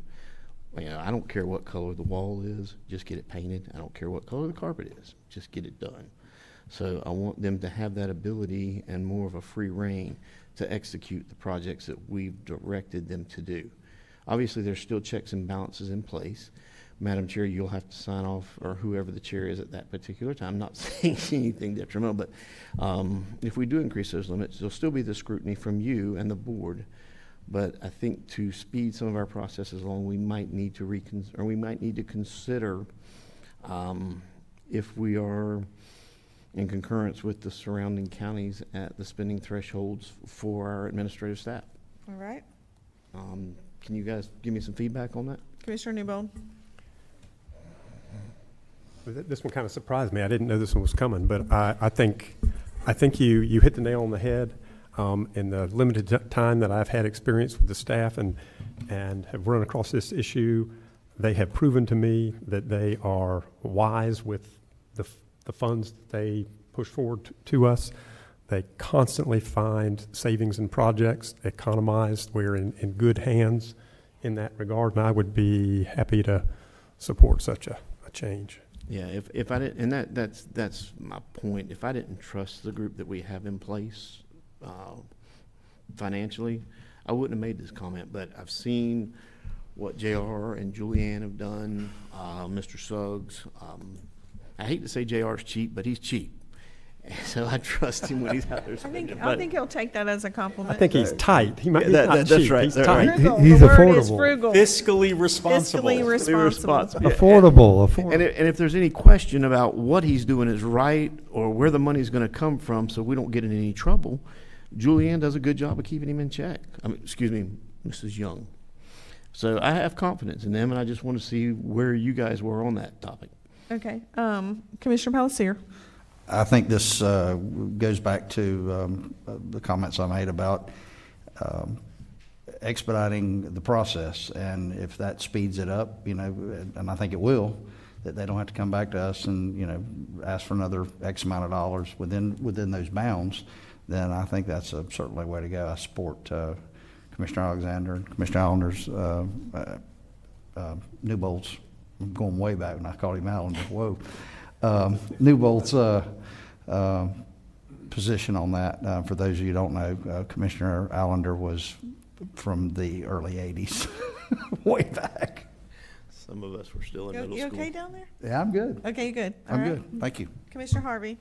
We've been having this talk back there for quite some time, and I've asked them to bring some numbers forward. So, guys, really just bring something forward that makes it work, faster and better. And, like I've always said, if we can't trust you, then you don't need to be here. And we trust you. So, and we have checks and balances. Mr. Suggs will make sure, Julianne makes sure, our chair at that time will make sure. We got plenty of checks and balances to move projects forward. Thank you. So what I understand is we currently have a process in place, and you're going to bring a new recommended process with a higher threshold. That's what it sounds like the Yeah, consensus of the that would- board is. I'm So trying to sum it up here. absolutely, we will revise the procurement and budget policies and bring them back for your review after we do a little bit of a market survey or study on what our surrounding counties are and just get a benchmark as to what we think is reasonable. Yeah, and Sheriff Deloach touched on that. We don't always have to reinvent the wheel, and he's exactly right. We can take other things that are already working in other counties, and that's another example of looking And we can at even what- look at our constitutionals. I know his procurement threshold is a little different than ours as well, so we can look at all of those items. Okay, very Thank good. you. Thank you, guys. I appreciate it. Commissioner Alexander, you still have the floor. That's about it today. I know we had some contentious discussions today, but that's kind of the point of this board. And we can't talk about it behind closed doors. And unfortunately, some things have to get aired out here, but that's the point of this. My opinion has changed on some things today based on points that Mr. Harvey has made and Ms. Wilkinson. And I listen and I learn and I try to make the best decisions for the county. And I appreciate everybody being respectful and just calmly airing your points and your opinions. All right. Commissioner Newbold, you're recognized. Get this thing on.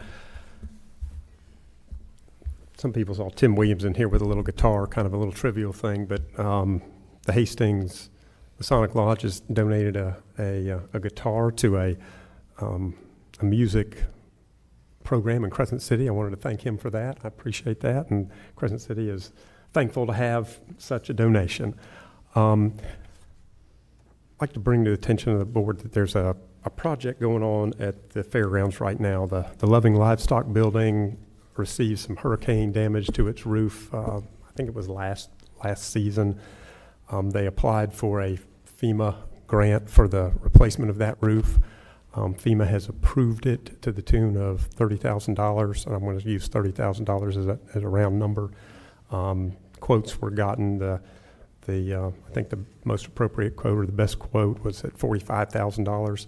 I'd like to propose that we fund that project up front, pay the full $45,000, and let the county staff administer the balance of that FEMA program, that FEMA grant, and have that $30,000 come back to the county. That would, I don't think the Fair Board staff's used to running those FEMA programs. I hear they are technical, and if you don't get them just right, you may not get your money back. So I think our staff has a better grasp of that. It would also, free up a little extra funding that the Fair Board has, that they could continue to finish that building out with electrical improvements inside. So anyway, do I make a motion for that, or do I'd just like to see if we can find that money somewhere within the, I don't know if it's general fund or special fund or BPP fund. Well, I have a question regarding you. Yes. Who filled out the application? Is the grant to the Fair Authority, or is the grant to the county? Do you know? I believe it was filled out by the Fair Authority. Am I? It was filled out by the Fair Authority through the county, because, I mean, at the end of the day, those are all our buildings over there, so it was a joint effort. We met over there after, it seems like it was Hurricane Helene that we went through, and it ripped a piece of the tin off the side of the building, and FEMA had come in while they were there and did an evaluation. So, I mean, it was all conjunction. I mean, we've been with the Fair Authority the whole entire time through the process. They didn't really go off on their own. They did their application through our emergency management division. Ms. Fairley has been working hand in hand with Mr. Turnipseed and Ms. Rich over in emergency management. Okay, all right. Commissioner Palatka, you're recognized. Agree with Commissioner Newbold. For those of you that don't know exactly which building that is, it's the one that faces Yelvington Road and is the first eyesore that you see, with that big old rusty barn look, which would look great on my place, but not so good for the county, I think. But if there's a way that we could work that and manipulate those funds to initially get that done, and then the county, get the grant money back, however, not the grant, the money from FEMA to replace that, I would totally support that, absolutely. Ms. Young, I see you had some questions or comments before I move on. No, just simply that all we need on our side is you guys to kind of give us this is the direction you want to go. Okay. Commissioner Harvey. I support that, and thank you, Commissioner Newbold, because I'm going to be bringing a couple more things up. And also, I appreciate Breyer showing me how much money y'all got, because I got some requests for you in just a few minutes. But I do think we need to bring this back up on the next agenda, give it time to clean up a little bit, work your magic with the Fair Board, talk about who's paying who's going to do what. But I'd be all supportive of having that on the consent agenda for the next meeting. I agree with that. Commissioner Alexander. I was just going to ask for clarity on that. So basically, it's a $45,000 repair. We've got a FEMA grant for 30, so we're going to cover the cost, but we're going to cover the entire cost up front with the agreement that the $30,000 will be reimbursed to the county once funding is received, because I know that's a timely process, and Stefan's going to spearhead that for us. We don't know until we don't have those grant stipulations in front of us. So I think that's why Commissioner Harvey was saying, let's bring it up, and so we can have those details, because we don't know if it's an upfront or a reimbursement or how that works. I think, JR, have we already gotten the Yeah, we have the agreement. It's upfront, and then it's reimbursed at the end. Okay. So I don't, in effort of efficiency, can we move this forward so we can get it engaged before all the quotes expire? Would be my only request. What's the pleasure? He's saying, go ahead. He's saying, can we go ahead and move it forward, because he's got quotes that he needs to deal with. And I think the money's already been approved through FEMA. It's just the collection process that we have to go through now. So, correct me if I'm wrong, Mr. Grimes, but your request is that we go ahead and approve the funding now on the condition that we will receive the $30,000 reimbursement, and the $15,000 will come out of our general fund or BBP or whatever. Is that correct? Well, yeah, but I would never guarantee you reimbursement, right? I can never guarantee that FEMA's going to pay you back. But that's the risk we take on all FEMA projects, is that we put the money up front and then it goes through the process. If it gets reimbursed, it gets reimbursed. So I would never tell you, guarantee today you're going to get all your money back. That's the kind of a risk we take with an outside agency. As long as it meets everything, they have an approval for the project, but we're not guaranteed that we're going to get the funding. I know it's kind of an awkward situation, but that's truly how the reimbursement process works. Doesn't matter, it's our building, it's our, Yeah, it needs to be done. so, Commissioner Newbold, I think you're up. Okay, well, I'm going to make that a motion then. Yes, sir, you have the floor. Okay, I'll make the motion that we move forward with the project, funding it at $45,000. That's it. Second. All right, we have a motion and a second. Any further discussion? And that's with the anticipation that the FEMA funding will come to us. Correct. Okay. Hopefully, yeah. Any further discussion? All right, all in favor say aye. Aye. All right. Commissioner Newbold, you still have the floor. That is all I have right now. Thank you for the time. No problem. Commissioners, before we move forward, Rich, you have to go in a little bit. Is that correct? Do you have a time frame? Okay. I just have something I want you to weigh in on, but we'll go ahead and go down. Take the floor. Okay. I'd like for you to weigh in on the Pam Rock Act that just went into effect on July 1st, and I know I'm about to open a little bit of a box, but we've got the sheriff's office here, we're here. Let's have this discussion. How does this affect animal services, and how do we move forward? Is there any policy changes, or what do we need to do going forward? So I don't know that there's necessarily policy changes. I think there's new regulations as was passed by the state. As anyone who's read the bill may already know, a lot of those regulations are on the homeowners. So there's new insurance requirements. If there's secondary bites, some of those penalties increase from a secondary misdemeanor to first degree. Some of them go from a third degree felony to a second degree. But as far as what happens for us is it gives us actually a little bit more authority and control. So if we're investigating a dangerous dog, the statute used to say that you could leave the dog in place at the house and basically expect the property owner to take care of things. It now says that while we're in that investigation of a dangerous dog, we can actually take a dog into our custody, quarantine, and make sure that the public's safe. So the owner doesn't have to give, excuse my interruption, the owner doesn't have to give consent? Correct. Okay. Second, I think the thing that we heard a lot in the media, and there's some factual details that aren't worth kind of going into, especially because litigation is still pending. The question about if a citizen wants to surrender a dangerous dog, whether or not we can take it, it now gives us the ability to take that dog and euthanize the dog. It does say that in that situation, if we tried to adopt out a dog that we know is dangerous, it puts requirements on the county where we would also have to provide a list of the dangerous dog requirements for anyone that was willing to adopt that dog.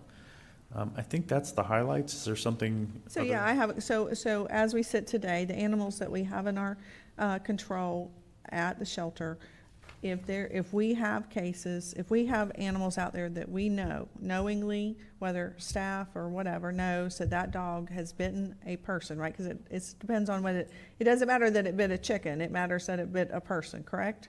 So there's a couple things. It's there's the Dunbar score of 5 and higher on the bite scale, and then there's serious bodily harm or injury or death to a human. So if they, and I've looked at it and saw the Dunbar scale, so if they bite a person, but it's not a 5, or it didn't kill or maim somebody, but it's a 1 or a 2, what does that change anything for the county? I think we still document because there's the That's multiple what I'm bite thinking we do. occurrences that are required for that. So the severity changes how quickly you can move to the dangerous dog designation, but I think we still record on the lower bites because there may be a secondary bite later on. So if a dog has bitten somebody and it's just a 1, right? They haven't killed anybody, they haven't maimed anybody. When somebody comes to adopt that dog, we have a legal obligation to tell them. We do not, or we do? Not unless and until they meet the threshold of being declared a dangerous dog. That's correct. So by biting somebody and only being on a Dunbar 1, that's not considered a dangerous dog? No, ma'am. Only when it gets to a 5? Correct. So the dogs that we have in our kennel that have bitten somebody, we don't have to tell somebody when they come up? that, hey, this dog has bitten somebody, but sorry, it's just a Dunbar 4 instead of a 5? You probably should. There you go. That's what I was. I mean, I don't know what the practice is now, but I would think that we need to let people know. When I was talking about what the requirements are, if we decided to adopt out a dangerous dog, there's legal requirements that they have to follow. Like I said, there's the microchipping, there's the fencing requirements, there's muzzle requirements, leash requirements. There's insurance requirements. So with all of those things, the person who may want to adopt that dog has to know they have to then follow all of those requirements. Right. So our standard operating procedures regarding adoption of dogs, are we making any changes in our policy because of the Pamrock Act, or no? No, ma'am. We today would not deem a dog that's escalated to that level of aggression as adoptable as we stood today prior to the act. So if it has You're been... talking about a 5 or higher, a 5 or a death. Or even our ordinance allows a designation of a dangerous dog after multiple engagements, Okay. Even if it's not a 5, right? If we had, even in one instance, if the dog reattached multiple times. So there's a litmus of test of items that allows us, or that defines when a dog is deemed dangerous, not perceived to be dangerous, not I don't like dogs and I think your neighbor's dog is dangerous, but a true definition of if it's met these metrics and criterias. As it stands today, prior to the act or after it, if a dog has truly been deemed dangerous, they are not deemed adoptable for Putnam County Animal Services. Okay, that's what I needed to hear. All right. Are there any other questions about that? That was just something I wanted our attorney to weigh in on, and how it affected our animal control services. So it seems like our restrictions are even stronger than what are in place, or what are. I don't know if that's true, though. Okay, so. Yeah, I don't know. Yeah. Truly, the most of the requirements to the ROC Act come in the insurance requirement of someone. I mean, we have had instances where we've taken it to magistrate, and the magistrate has agreed with us to deem the dog dangerous, but not necessarily confiscate the dog or give it to us, right? And so the owner is allowed to maintain ownership of that animal if it meets parameters. Now, the ROC Act will put some additional responsibility on that owner for knowingly keeping a dangerous dog. Okay. Thank you. All right. We'll go back to commissioner comments. Commissioner Pelletier. Sorry. Yes, ma'am. You know how I am about bragging on our staff when you get those attaboys, and I've got 2 attaboys that I want to pass along. Don't get excited back here on the back row, none for y'all today. Had a gentleman call me that used to live here, now resides in Tennessee, and he had some, I think it was in your area, actually, Commissioner Harvey, out in the Hollister area, had some issues that he was trying to work through with I think a road or a property line issue anyhow.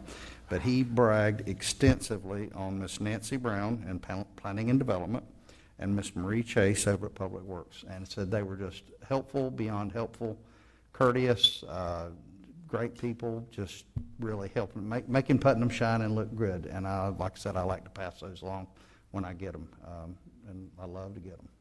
Thank you. Commissioner Harvey, you're recognized. Thank you, Madam Chair. Just a couple items today. Today at 1:30, we're going to be meeting, staff and I, with the new owner of the Georges Lake boat ramp. He bought the property. We've met with him before, but he was kind of aloof of what he wanted to do. But we have a meeting with him today and his real estate agent to see what they really want to do. If you know, Georges Lake is the northern part of the county, northwestern part. The only boat ramp on the lake would be the one that we had a lease with. The company that we had a lease with sold that. So now we're looking if there's a viable option. I'll be bringing that back to you. The other thing I want to talk to you about is I met with the Fair Board and some of the members of the Fair Board over last week to talk about that floor in the expo hall. Been a terrible existence of mine since I got here. I always wanted to get it fixed. There is a solution coming, It's not ready for prime time yet.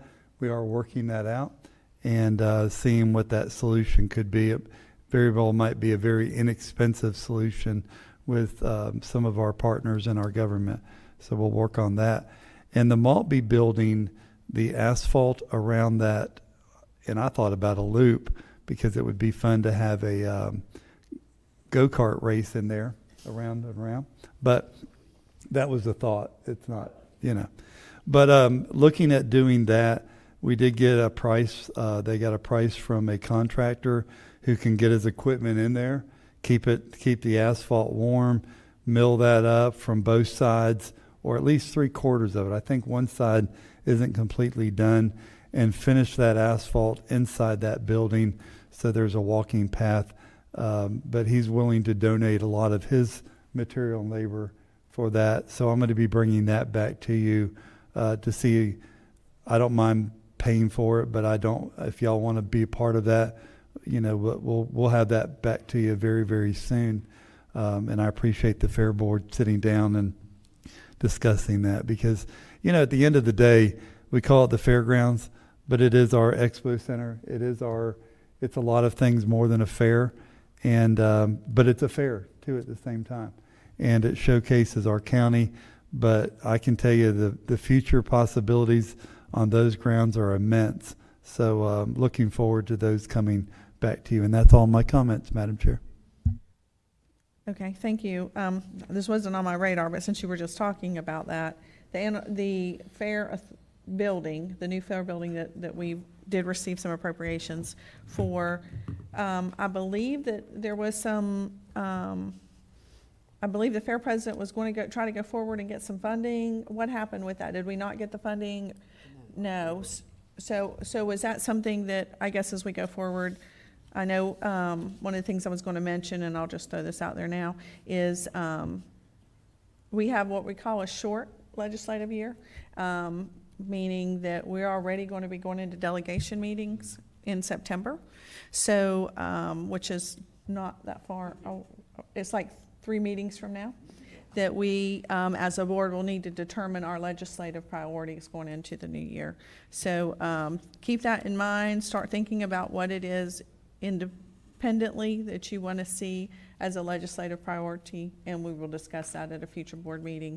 And one of those might be the fair building. I don't know. Yes, sir. So, you know, the city didn't receive much, if any, funding this year. And, you know, we always talk about working together and doing this and that. I think that when we go up there, we need to go as a unified front, as we went as a unified front, and we were successful. I know you made a comment, maybe Mr. Harvey made a comment, that it's very rare that all commissioners travel and speak with one voice. And I think, you know, we have discussed having meetings with the city and having some collaboration, but maybe we can encourage them to also engage with us with some of their asks for the legislative session as well, so it's not just all over the board, and we show that we have a focus on our priorities. So just wanted to throw that out there, so maybe we could work with them on some of that stuff. Okay, I appreciate that. I do know that they did, not the city themselves, but Ride Solutions received almost $1.3 million, and I've asked. They did. That was very exciting. Yeah, and so I think that you're on that board, and you're going to maybe have them come and do an update as to what that money is going to incur, and hopefully it will incur more services within the city of Palatka. So while it didn't go directly to the city, the city's definitely going to be benefiting for that transportation, local transportation needs. Absolutely. At your direction, I have asked them to come and present, and they are excited. They feel like they've got some momentum moving forward. So I look forward to that presentation and exactly how it's going to benefit our community. Yeah, because I think that the city certainly will benefit off of that. And then next, I want to mention to you that we have our State Road Safety Task Force meeting in this chamber 2 days from now, Thursday at 3 p.m. And the goal of this next meeting will be to come up with our list, basically. Sheriff Deloach will be here, or one of his representatives, and Terry, so I can't get into the details, but the idea is that this is that committee coming up with a list of asks, which will then come in front of the BOCC at a later date, and then we will say this is something, we'll go through them individually, what we want to get behind or not get behind, and then some of those requests will go through to law enforcement, and some of those requests will go to DOT or other state legislators or whatever. But that's the goal of the next safety task force meeting, which meets Thursday at 3 p.m. So everyone is invited. We want to hear from anybody who wants to weigh in on that. And then I just want to remind everybody, we are in hurricane season, I believe, right? Yep. Oh, yeah. Yep, we're in hurricane season. So as a reminder, if you have not signed up for PutnamAlert.com, please do so on your phone, and you will get notices on a regular basis if there's something and you're in a dangerous area and there's a storm or a tornado or something about to happen. It is your very first notice of information, and I have it on my phone, I have it on my husband's, and so somewhere in the house it will pick up if something's going on, and it's very helpful because that's your notification where if you need to go and hunker down, as we call it in the South, that's what you need to do. You'll get that notice on your phone. So please beg everybody, if you haven't signed up for Putnam Alert on your phone, please do so. With that, is there anything else to come before the board? Madam Chair, Yes. afterthought always. I also am concerned about as Commissioner Harvey said, the loop in the ag building over there. It's very rough surface, very rough for the elderly to navigate for sure, and then the toddlers. And it's got potholes and pits and dips and dangs in it, and it needs to be addressed before next March. Yeah. Not the whoopie-doo. Yeah, and a whoop-de-doo, or occasionally. Commissioner Downey. That brings up a very interesting point. So with that being said, hazards to walking and participation. Mr. Grimes and I were out at Theobald Park. There is nowhere to roll a wheelchair up to watch a grandkid play ball. There's no concrete. We're having that okay. Good, see? I mean, great minds think alike. I mean, there may be an age difference, but we do think alike. No, we're fine. So, yeah. Okay, well, good. All right, thank you. All right, with all that, we've certainly discussed a lot. Thank you for everybody's patience. And with that, we'll adjourn this meeting. Nope. We'll recess this meeting, thank you. And we will reconvene at 5:05 for our budget meeting.